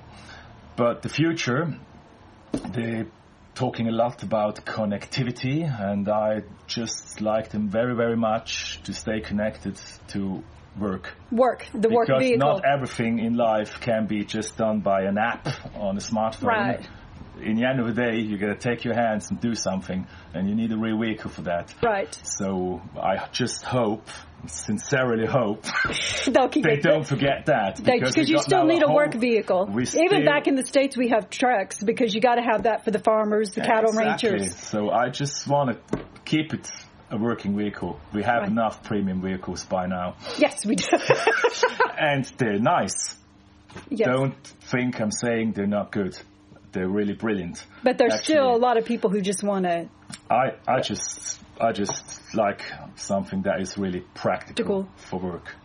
That's what I would like, really. Okay. Well, thank you. That's my feeling. I'm hoping. Keeping our fingers crossed. I sincerely hope they don't forget us who work with them. Because in the end of the day, it's us who make the little boys dream. When you drive past the school with a Land Rover... Right. Even a working Land Rover, because they see more working Land Rovers than overlanding Land Rovers, let's say. They all go dream modus on their eyes. Wow. Yeah. You know, or you go and pick up your son somewhere, and there are other kids. They go, Dad, when you gonna buy that? Yeah. You know? Yeah, my nephew. And his dad is sitting in kind of a really nice Mercedes or BMW. Yeah. And I turn up with my old Land Rover, and those little lads just go on, what's that? Yeah, my nephew, I have an LR309, and my nephew, well, he's 21, but I'll go, can you wash my truck? And he, no hesitation, because he loves driving it. Of course, you get it back, the seats are reclined, and, but it is, they do like those type cars, those memories. So we make them dream. Yeah. And when they grow up, they dream. And they maybe not buy a working vehicle, but they buy one of the premium vehicles. Yeah, that's right. Then they can drive Dad around. Yeah. And then be there. We're a part of their PR. Right. Even they know that. Yeah, they know that. Yeah, they know that. Well, I really do appreciate your time, Nick. And answering my questions and just kind of giving a little background on you and your enthusiasm for Land Rovers. And we'll keep in touch. I'll get your email. I sincerely hope. Sincerely hope. Yes, and I'm on y'all's website and Facebook page. Okay. So I did like that. But I want to just thank you again for your time. And much appreciated. And hopefully you'll be on again one day. Yeah. All right. Thank you. Thank you. I'm back with Nick. We had one more thing, and we were discussing how that, like in the Texas Rovers Club, how we bring everybody together from different walks of life, but the friendships that are developed, and I just wanted to get Nick's take on that, too. Yeah, well, let's say I was driving across Switzerland on the motorway with my series, and I would see a 109 broke down, and it's just normal. You stop, and you try if you can help, or if you can get some help. And or more recent, this January, I got a call from a workmate. He was up the hills. They had a fondue plan together with their ladies, having a cheese fondue in the snow, and they broke a diff. I wasn't at all really at my workshop or wherever, but let's say at 10 or 11 at night, I got me stuff, what we need. And we went up there, and we got them unstuck. Right. Make sure that they don't break something else, and we go back home. It was about 2 o'clock in the morning. Of course, we had a drink. We had to. Everything was safe, and that sort of camaraderie that you can rely on each other.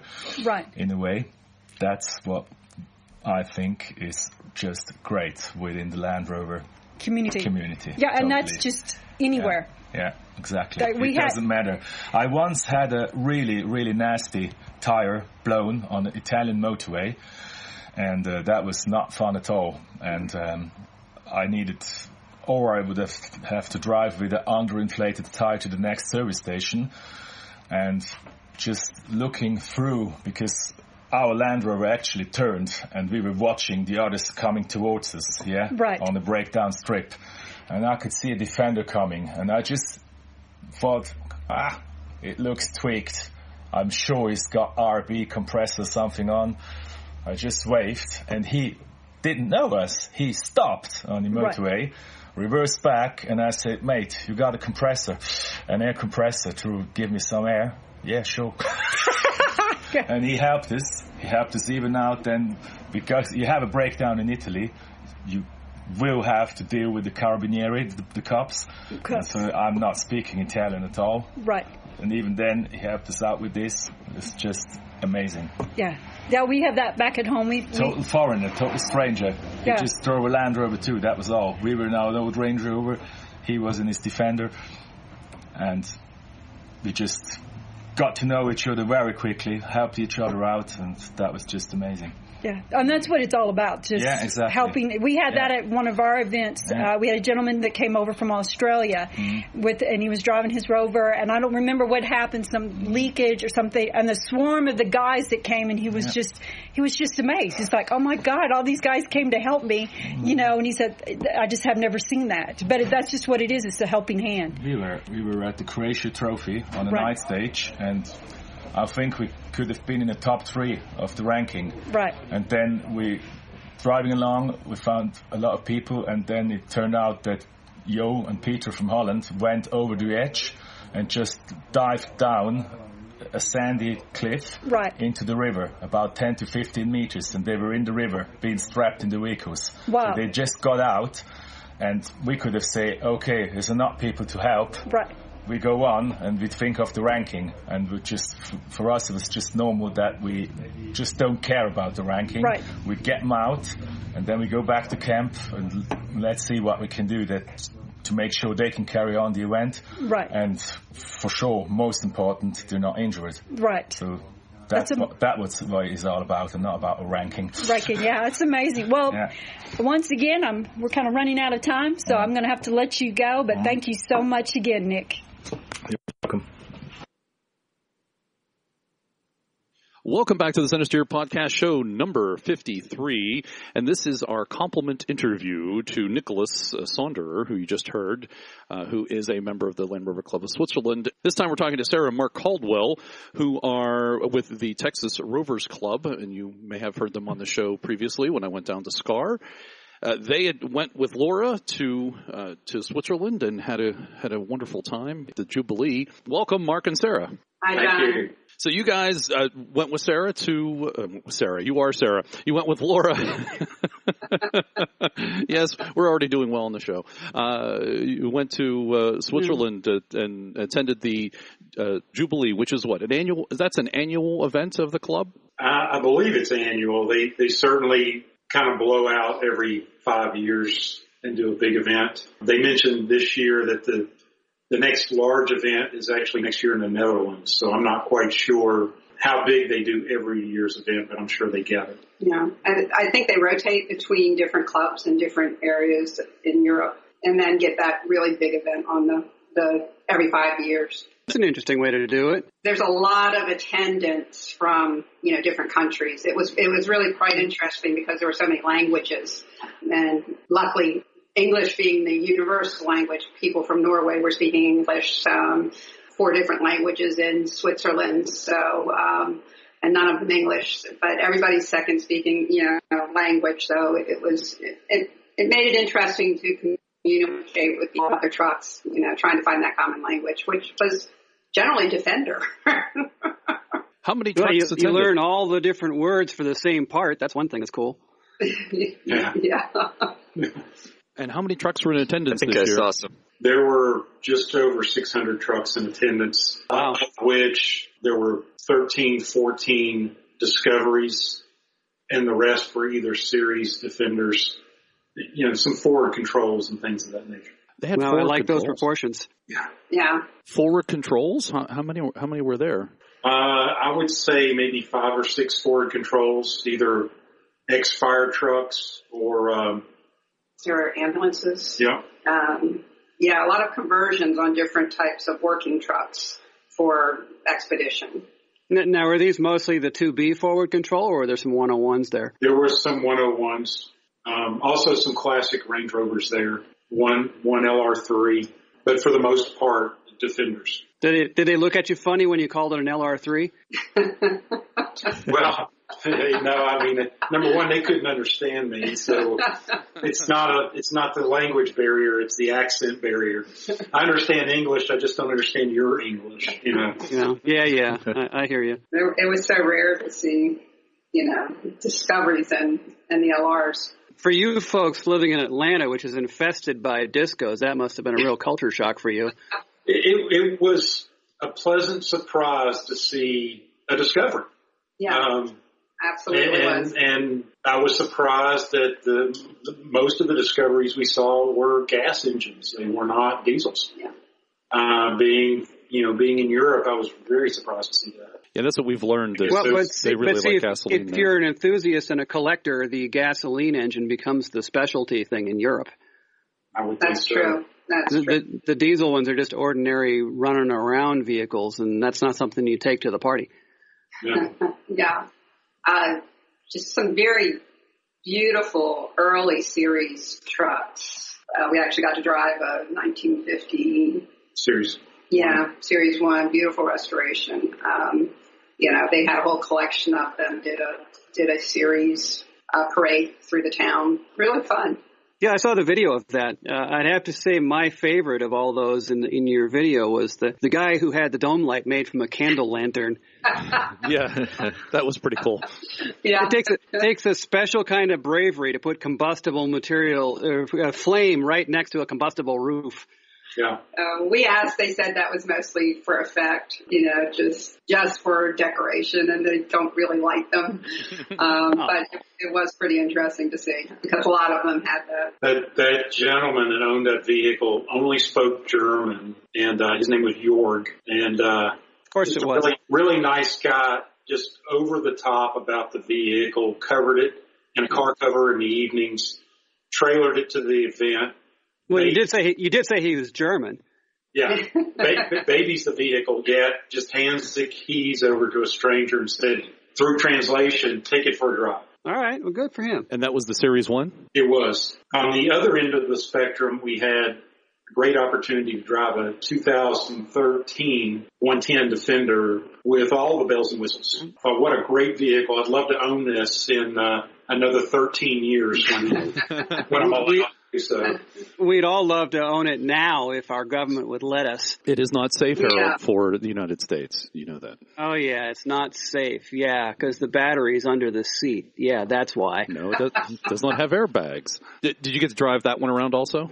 We did. We actually drove it some distance. I would say that we covered probably 400 miles in our time in Switzerland, and wow, we got to drive off and on during all that. I was starting to joke about the fact that it was, what was the Land Rover of the day going to be? Because our friends that we were visiting, Mark and Michelle Blazer, his family did own a dealership, and now he does repairs, and he has over 80 vehicles. Every day he would show up. It felt like he would show up with a different one that we got to go out and tour around with. You know why he does that, though, don't you?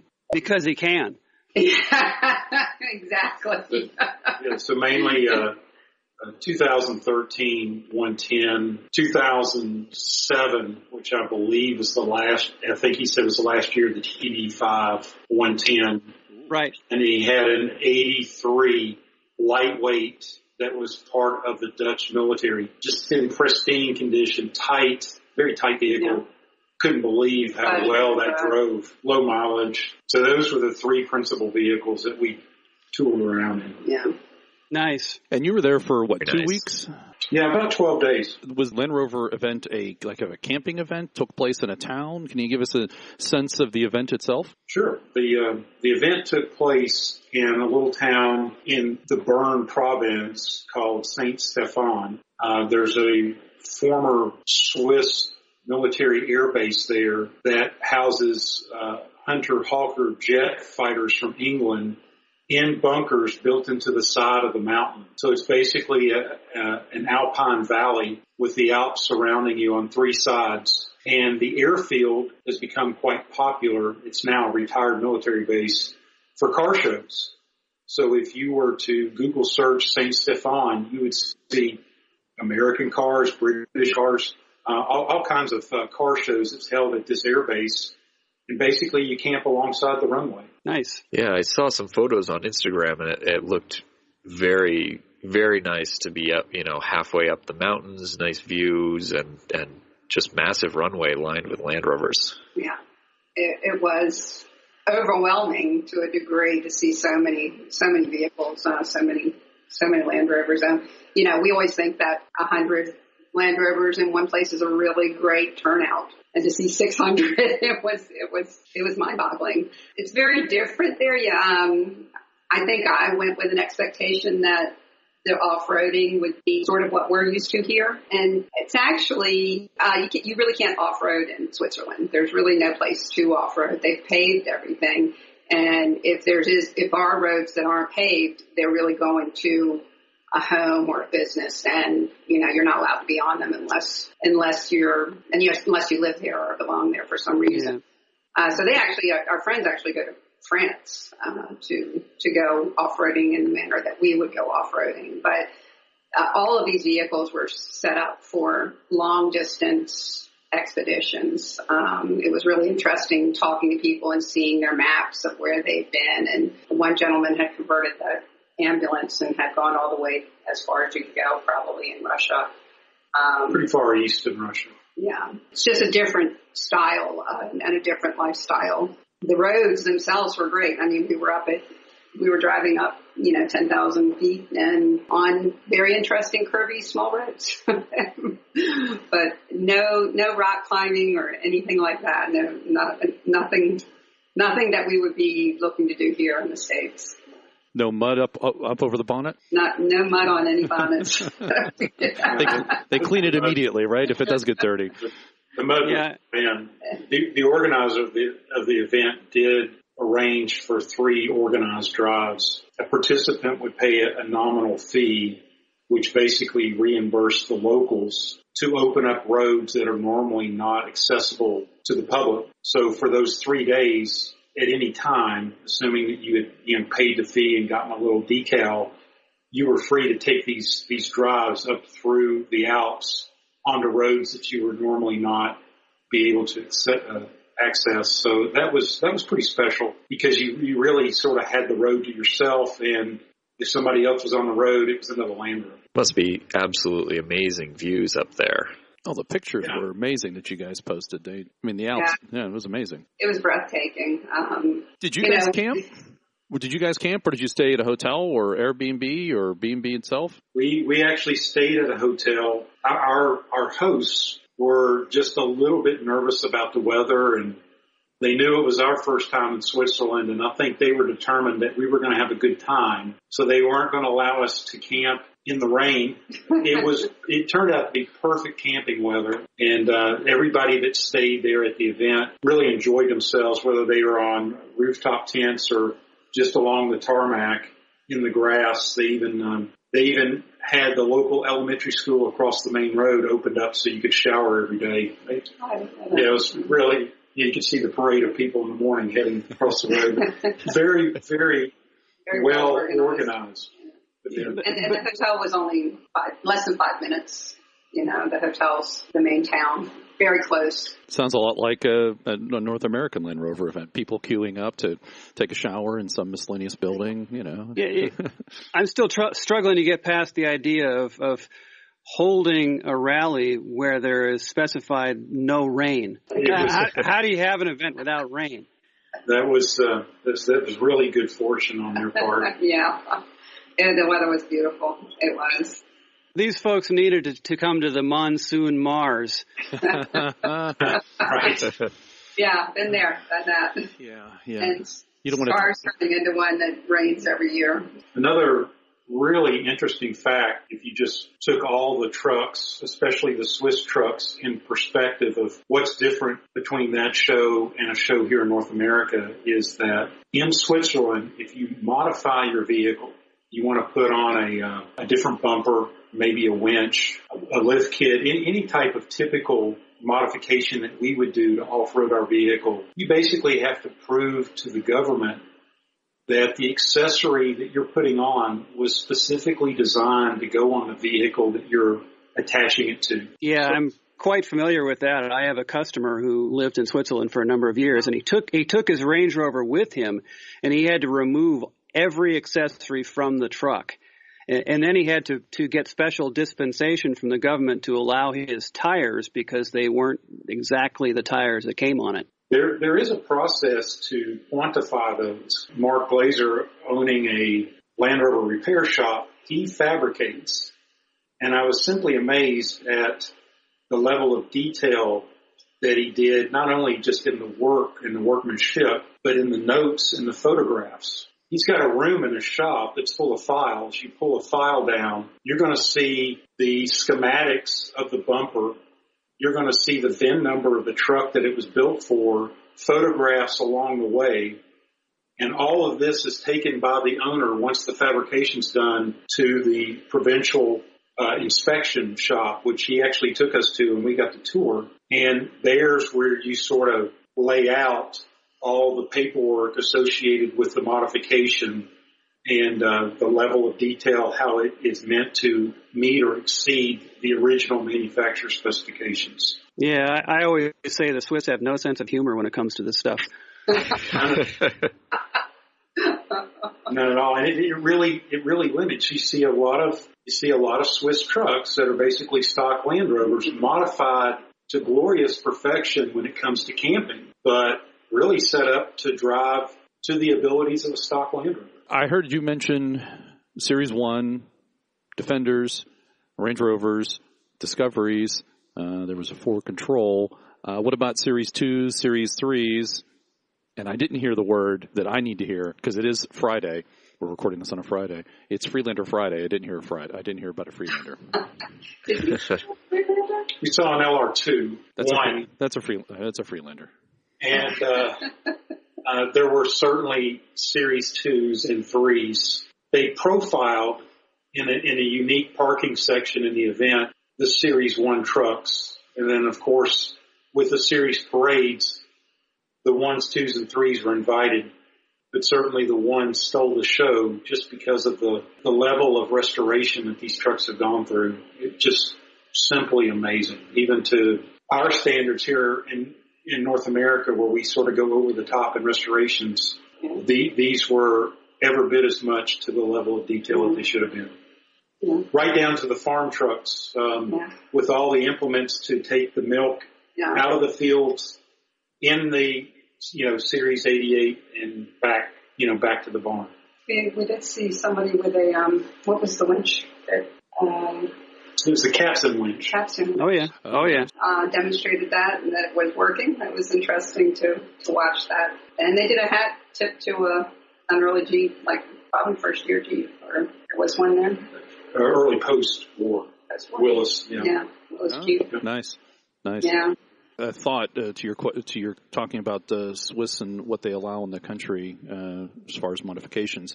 Can vehicles visit that are modified, or do visiting vehicles, or they even allow that? No, I think that's fine. Certainly the trucks from Italy and the Netherlands and Germany, there were some lifted trucks there. Obviously there were some trucks with modified bumpers and camper accessories, whether it's rooftop or full-out conversions. And trailers, very robust industry there in Europe. So I think that they had a vendor area, and that kind of ruled the vendor area as the modifications inside the vehicle or on top of the vehicle to allow for camping. Yeah, expedition, really. Yeah, that is a big thing over there. Huge. Well, would make sense if there's not places to wheel. Sounds like the overlanding style makes sense. Plus, Britain, they have a lot of green landing, which is effectively just driving on a gravel road. Yeah, I as a member of the ambulance owners groups, I'm probably the only person in the groups that's really not focused on camper conversions. Yeah. I mean, every discussion ambulatory issues. Well, I mean, every discussion is about converting it to a camper. And I mean, I camp in mine when I go places in it, but it's also a working vehicle for me. It's my box truck, if you will. And so I use it for a lot of things, and I kind of like to keep it somewhat like it was intended. And it just makes me the odd man out. The ambulance conversion we saw was the one that went to the western parts of Russia, eastern parts of Russia. So we'll get some of those pictures. I think that vehicle was for sale too. If you want to build an RV out of a Land Rover, the ambulance is really the best place to start. Oh, it was a beautiful setup. It really was. Looked very comfortable. Were you able to do any wheeling of any nature at all? No. Just a kind of green landing on those closed roads. Correct. Yes. Yeah. But it was exciting just driving on their streets. They learning all of the different rules and making sure that you weren't breaking any of them was interesting. Pretty strict. Really? Yeah. You come up to a pedestrian crosswalk, you cross the white line, police catch you, they confiscate your license because in Switzerland that's considered losing control of your vehicle. Yeah, again, no sense of humor. None. I haven't been more careful in my driving in years. Wow. Well, that's good for you, really. Yeah. And we did a lot of driving to hikes, which was really interesting. It was a challenge. We would drive, hike, and then eat, like hiking up to a fondue restaurant at the top of the mountain, which was really, I guess, great on calories and unusual. You had to work for. And here we go through drive-thrus. So to put out that much effort to get a meal was really interesting. I suspect the quality of the fondue was much better than a fast food. It was spectacular. So beautiful country. There's one word there, Sarah, you didn't use, and that was beer. Was there beer involved? Yes. Right down to being a part of the welcome kit that you got at the show. They included the beer. When you open your welcome kit and pull out a can of beer, you know you're in the right place. Okay, so there are some good things about Switzerland then. Yeah. We ought to talk to you about that for Scar. Maybe you could get us some cans of beers for the welcome kit. Hey, we could talk. We can talk. There we go. Yeah. We are outfitting his truck with keg racks. So. Well, you saw our truck. We've got how you put the tap in, how you can tap it. So we don't have the beer, we have water, but we do have the beer tap. So it's just as easy to change one line. It's a tank. That's all. Same thing. Looks better, John. Yes. Oh, yes. Oh, yeah. Yes. Call it water. It's because beer is just processed water, after all. Exactly. Well, it's flavored water. It used to be much safer to drink than the water. You had to drink beer because it was, in fact, that's right. It was better for you than water because it was processed. All the crap was removed from it. So how high up were you, and did the trucks have any special modifications deal with higher altitude? Not really. The show probably took place around the 1 mile mark. And I think the highest roads took us just over 8,500 feet. Okay. Yes, so you'll feel it, but it's not prohibitive. I mean, you've got Series 1 trucks running around up there, too. Yeah. Just, doing their own time, but not struggling. What about they never go fast, so, what's the difference? We ran across a 1923 Bugatti. Right on. Yeah. That was pretty exciting. Yeah, just out for a drive. Amazing. Which is what I would do if I had one. I'd just go out for a drive. So true. You got to use them. Not every day, but I would be doing it. Absolutely. If it was a nice day out, sure, I'd take it. You were at an airfield. There were 600 roughly Land Rovers. Where did they come from? I know you mentioned it before, but I take it all over Europe, or is there anybody from Asia, anybody come in from Africa? I'll assume no North Americans. There was a vendor from South Africa, and there may have been a couple more participants there. I don't remember if they brought their vehicles or not. Certainly all over Western Europe. We ran into some expat Texans that was kind of nice because we saw a Texas flag on a tent. They saw Texas flags off the back of the Defender, and sometime in the afternoon of day 2, we ran into each other. So that was pretty interesting. That's cool. So somebody you could speak to and understand. Right down to the accent. Right. Yeah.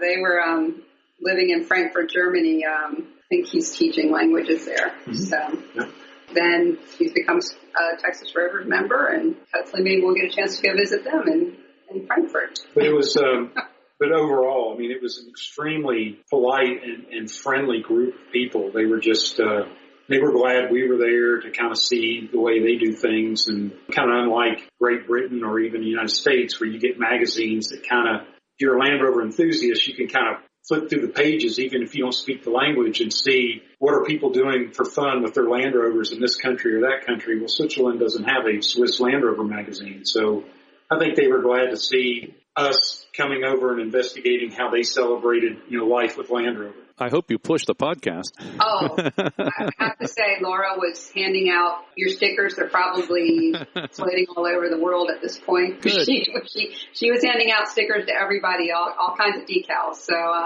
there was a nice stack. I think you had given her a stack of them. I did. So she was definitely making sure people had that information. I tell you what, John, that one of the things that was so incredible about this event in comparison to what we do here in the States, their meals were like fine dining, 600 people in a tent, and it was all wine, crystal, china. Sure. The paper placemats were made specifically for the event, and then sprinkled on top of the paper placemats were little pieces of rock to let you know that, this is a Land Rover. Wow. Breakfast was to die for. I mean, every fresh bread that you would expect to have in France, and cheeses and meats and fruits. And I mean, I've never seen food like this at an event. We're used to getting some barbecue slapped at us and some dried out chicken or something like that. Well, sounds like the next SCAR is going to have to really up its game. Yeah, we are. We need to. we did bring away some really unique ideas from this event in thinking about next year's SCAR. Now, translating that to actually putting them into practice is another matter, but certainly for topics of conversation, how do you make SCAR better? We learned some really, really good stuff over there at that event. So it just another positive coming out of making that journey over there. Anything you wish to share? Well, I mean, for example, you can envision a small billboard plastered with the sort of the calendar of events for the 3-day meet with maps and photos, timetables. I mean, that's just really nice to have. I mean, done first class. And I think that being someone new to that event and them having it in 3 different languages, I just think that was a really nice touch, so that as with most things, you get a welcome packet. Mm-hmm. You throw that in the back of your truck, and then you're cleaning your truck out on your way home and say, oh, well, here's what happened during that event.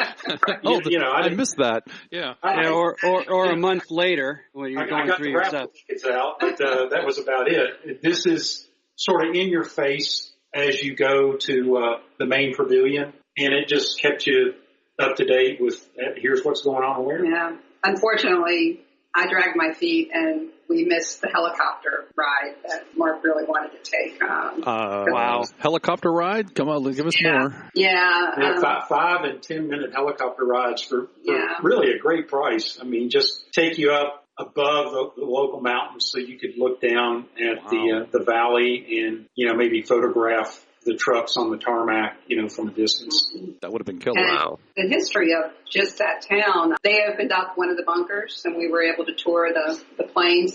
One of them they still fly it by a certain amount of hours every year. And just to see how they're built and to get a look into the Swiss Army, what they require of their people. I mean, we've always all heard that the Swiss are neutral, and you sort of think, well, they're neutral because they're protected. Well, they've got some pretty interesting requirements of turn 18, you become part of their reserve, you train, they give everybody in the country has a gun. You know, they're very well set up to defend their country if they ever thought they were under invasion. And these bunkers exist all over the country where the population can sort of go into these bunkers if they were ever under attack. And the stores and everything were just incredible. The blast doors. Yeah. To Sarah's point, the entire, from what we learned, the entire Swiss population can go underground. Every road, every rail line, every means to enter the country is set up to be demolished the instant that the invasion takes place. So, you cross into Switzerland by train or road, you're literally driving over explosives waiting to go off. And then, up until, 3 years ago, you got fresh bullets from the government to replenish your, and refresh your bullet supply for the guns that they've issued you when you gave up your year of service. Yeah. We actually saw some people with old series trucks that had these baskets, and it looked like there were armament in them. Yeah, they were wicker mortar head carriers designed to go across the backs of horses. Nice. They could take the mortar rounds up to the mountaintops, and then they had converted this to roughly a ground-sitting picnic table. Yes. Really nice. We still had mortars in there, too, just as effect. Being car people, we love our props, and the props that we saw at this event were just over the top. I mean, we need to get some of those here. Yeah. Definitely a conversation piece. Yeah. Learned a lot. And from the interview Laura did with Nick, it sounded like they helped provide the vehicle, or at least they did. And so many people chose Land Rovers during their service, and then they, get to keep the vehicle in case of an invasion. Sir, I think from my understanding, certain people were allowed to do that. Officers or... No, it was mostly people from rural settings. Okay. That they could use it on the farm, but it was always to be maintained and stocked with the provisions that particular Land Rover was designed to do. We would pass an Army base and they said, "You see that base over there? Well, that's specifically a base that maintains portable bridges to cross rivers." They had these little small Army bases all over the place with specific jobs in mind.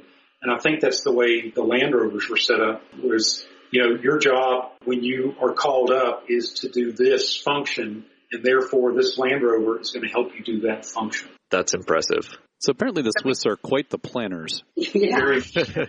Well, but if you think about it, it's real easy to say that you're neutral, but in order to stay that way, it takes a lot of infrastructure, a lot of planning, and a lot of readiness. Yes. Mm-hmm. Oh, yeah, absolutely. Exactly. It's, you think about the countries you want to invade and the ones where you have high percentages of private citizens owning their own weapons. Those are the ones you scratch out fairly early. Really interesting because we stayed with Mark and Michelle in their home, and by the front door he had a loaded rifle there right by the front door. So that's how seriously they take their preparation. Yeah. And we weren't in an area where he would need that for wild animals or anything like that. Because we were in a lovely little town. But we saw he has some really interesting, sort of on the military side of things, had some really interesting vehicles. Mark, can you talk about the prototype that he has? He has a prototype 110 Defender pickup truck, soft top, that was sent over to be evaluated by the Swiss, and through some loophole, these trucks are destined to go back to the factory. This thing never did, and years later, someone unearthed it, and Mark was able to obtain it. And that's a very hard thing to do in Switzerland, as we previously talked about. Inspections, well, the titling process in Switzerland is no less as impressive in terms of having all your I's dotted and T's crossed. But it took about a year and some letters back to the factory, but that vehicle is legal. It's one of one, virtually no miles, and a pretty interesting vehicle, soft top 110 pickup truck. The really interesting part was there were some boxes in the back when he got to them, and the person had no idea what were in them. And when he opened them, they were factory. A complete set of factory tools to service the Defender. Wow. Nice. Probably worth as much as the Defender itself. Yeah. I'm sorry. What year was it again? I'm sorry, I missed that. I'm not completely sure. It was an early 80s vehicle, Okay. but I'm not quite sure what year it was. I would estimate it somewhere between 1983 and 2015. That's a pretty It's a good swath. estimation. But safe. But it falls in consistently with what it should be. Nice. He had some really interesting fire vehicles, fire engines. I can send you. I'll link you up some pictures on those. Just really incredible. He does the restoration himself, or He does, but like all mechanics and running their own shops, the amount of time he has to dedicate to that is limited. So Really? Yeah. You don't say. did he have any other interesting one-offs or other Land Rovers? How many does he have? I guess that's another good question. we toured some warehouses. He has several. I mean, some of these are basically customer vehicles that when they got the diagnosis, hey, sorry, but your chassis is literally gone. They didn't want to invest the money. So you got, wonderful Series 3 trucks of all sizes with just bad chassis, but great bodies, great interiors. He's got a number of earlier vehicles, Series 2, Series 1s that were just too good to let go, as they come. He has some rally trucks too that have history. His sister actually has done some rallies. She has a beautiful Defender 110. And he rallied too as a young man. So there's quite a varied group of Land Rovers there in his possession now. How many do get out and get exercised? I really don't know. I don't think that many of them, but we sort of guesstimated around 80 vehicles, maybe including some other brands. Sure. Some minis, which we're interested. Our history with minis, and it's interesting to see that. And incredible parts department. If you on some of these older vehicles you guys have, you may have parts that you would need or want. That's what I was hearing. Yeah. Hey, Morgan. Always good to know. Morgan has SeriesParts.com. Maybe you could do something there, Morgan. Help the community. Yeah. Totally. Do a cross link to seriesparts.ch. Right. Yeah, there you go. Well, it's nice to hear that so many of those vehicles are preserved within Switzerland's protected borders. Yes. Yes. Yes, well, they're clearly well defended. Be there for a while. Are they in bunkers too? Does he have a bunker that he has all these trucks? They're basically just various warehouses. We took a tour. It was some of them were quite distant from where he is in different towns. So we got to see a lot of the countryside because that was a big part of our trip, was visiting all of his warehouses. Well, that's what my priorities would be. Yeah, absolutely. Agreed.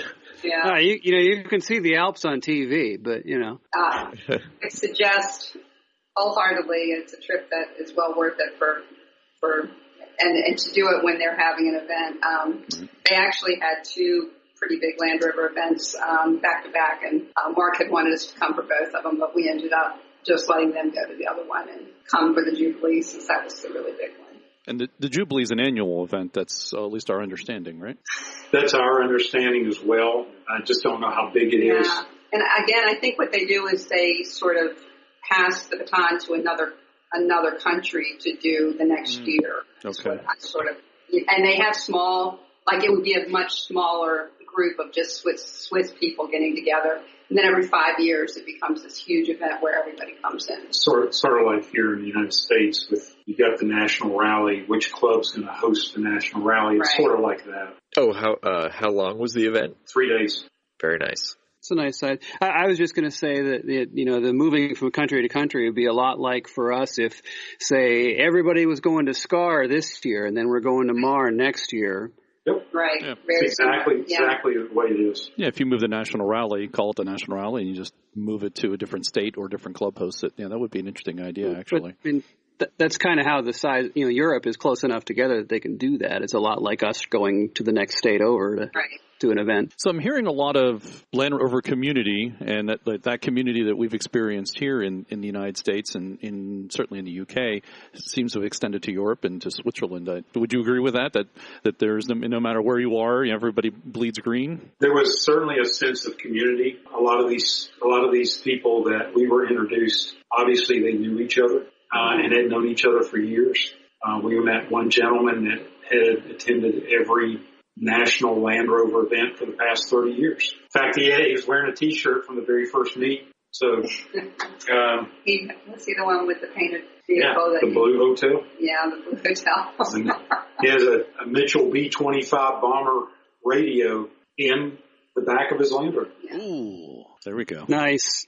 You saw a picture of him in that video that I sent along to. Yeah. This is just a perfect example to me of what the Land Rover community and family is, because Mark and Michelle, their son came to Texas to do a year as an exchange student, and while he was there, they came to SCAR. And they came to visit him. Yeah. Looked around at what's happening over here, Land Rover related, and discovered SCAR that way. Right. Less than 2 hours from where he was living. So they came to SCAR, and Mark speaks fairly good English, Michelle a little bit less, but you guys know Laura and the group down there, and they just became part of that Texas Rovers family. And Mark, wherever they go, they take the Texas flag and take pictures and send us.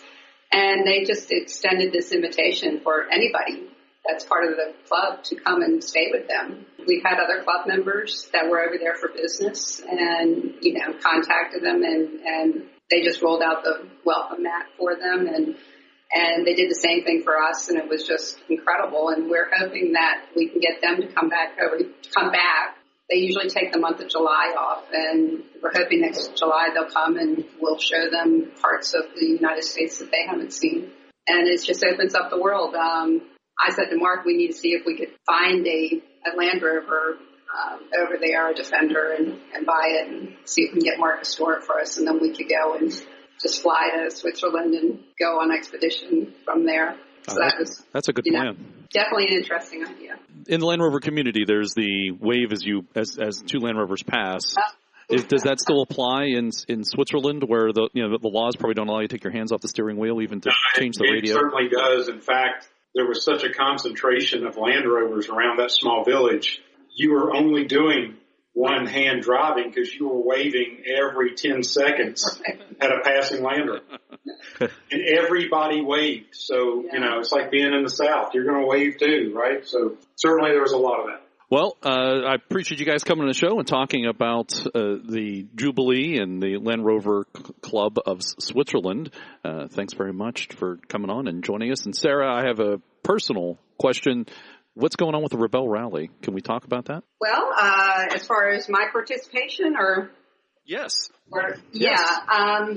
so obviously this year has been quite busy for me. We're actually leaving tomorrow for Colorado for 10 days. So we're in the process of packing up to head out there. But we had already had this Swiss trip scheduled and this trip to Colorado scheduled. So I've actually decided to put off till next year to participate in the Rebelle. My navigator, very interesting. Joe's really interesting. She actually spends a lot of time in Algeria, and she's going back over to, and I can't even pronounce the country, it's borders Russia.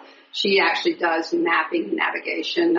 She's planning a cross-Sahara trip on her own. The only thing that's wrong is she's a Jeep girl. So, we're trying to get the whole Jeep Land Rover thing, Mm-hmm.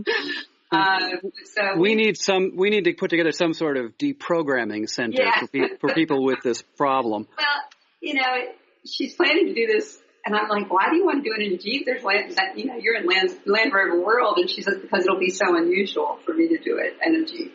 She needs to spend some more time in a Land Rover, then maybe she'll come over from the dark side. But if she wants to do it in an unusual vehicle, there are unusual Land Rovers to do it in. Yes, that's true. our plan is to, we've decided to put it off and do it next year. That's fine. The podcast will still support you. I'm still not sure how, but we're still going to support you even next year. Well, now, you brought up beer, so when we hang up, I'm going to talk to Laura about seeing if you can get us some of your beer to put into our welcome goodie bags. That's a good idea. I don't know. I mean, maybe not a good idea with the fun zone.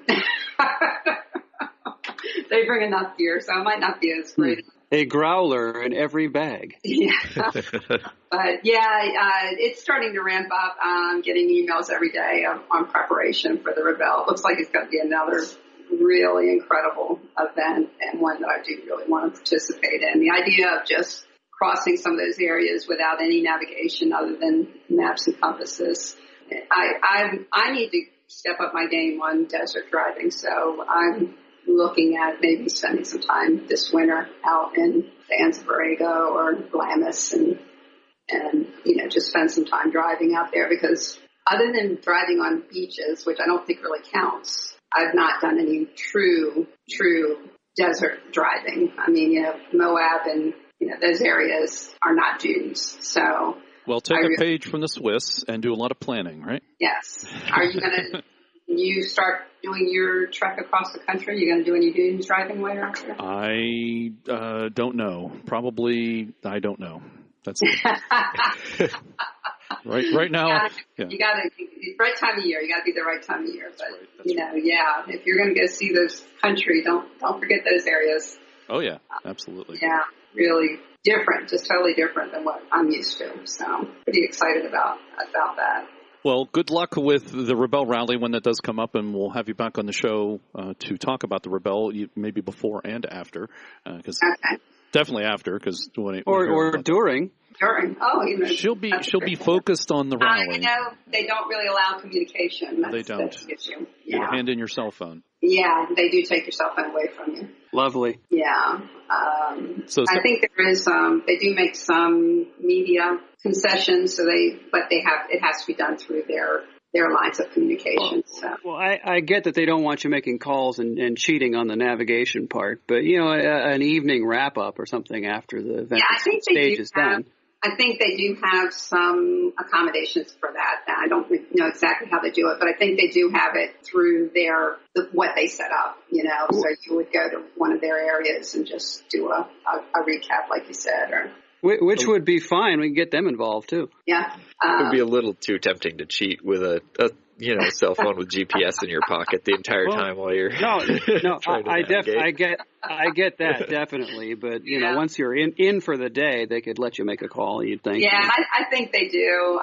But again, it would be across their systems. I don't think they give you back your phone. I know they allow for an area where you can go and make calls, and that's probably supervised just to make sure that nobody's doing anything they shouldn't be doing. Well, Mark and Sarah, thanks for joining us on the show today to talk about the Land Rover Club of Switzerland and the Jubilee, and also a little bit about the Rebelle Rally. So we look forward to hearing more about the Rebelle when it comes up. And I look forward to seeing you, John, when you get down this direction.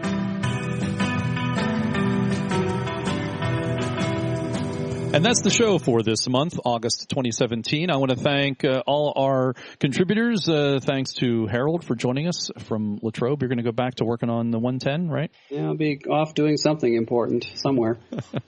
And thanks to Morgan up in the Green Mountain State. Morgan is the purveyor of SeriesParts.com. Don't forget to visit that. Thank you. Thank you for having me again. And should we be watching soon for SeriesParts.ch? It's not a bad idea, although they probably have some rules for buying Swiss domain names over there. Not to mention purveying parts that don't meet original spec. Right. I think the domain sits in a bunker, and you have to defend it.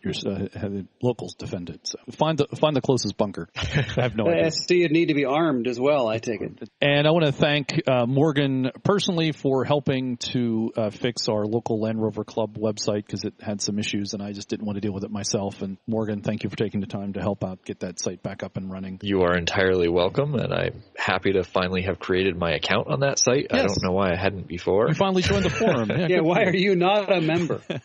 I don't know. I've read threads on it before, and I just assumed I still had an account, but apparently I didn't. So now you do. Now I do. Also, thanks to the One True Pax for his production support, and happy birthday to his son who turned 18. And because when I met Pax, he doesn't look like someone who should have an 18-year-old son, but he does. So thanks to Oval News and Roverhall.com, we're working to take over Centresteer.com from them. That's in the American spelling. Just in case. I don't know if it's been an issue, but why not? We'll try to get Centresteer and the American spelling under our stable. So in the future, no matter how you spell it, you'll still be able to find us. Well, you still have to spell it correctly in one language or another. Well, you have to be able to spell steer as well. True. We're not going to go crazy. Let's go get some more domain names. Yes. I hadn't thought about all that, but you're right. It's like, oh yeah, it'd be fun. No, well, you still got to spell center and steer, right? Yeah. And .com. And well, if you can't spell .com by now, you really have no business being on a computer. I hope you enjoyed show 53. Thanks for listening. A reminder to visit our website for past shows and show notes. We should have links to things we talked about today, especially the photos. Sarah's going to send me a link to the photos of their trip to Switzerland. You can connect with us on Facebook, Twitter, and even Instagram now. We have an Instagram account. Post pictures there occasionally, and I don't repost others. You can't repost others.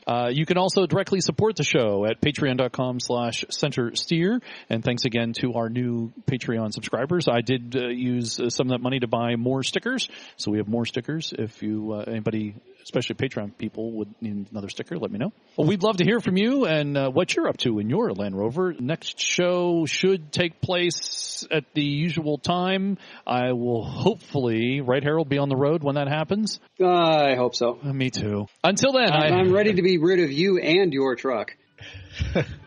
Until then, I ask you to share the show with another Land Rover fan. Thanks for listening. Wave as we pass by.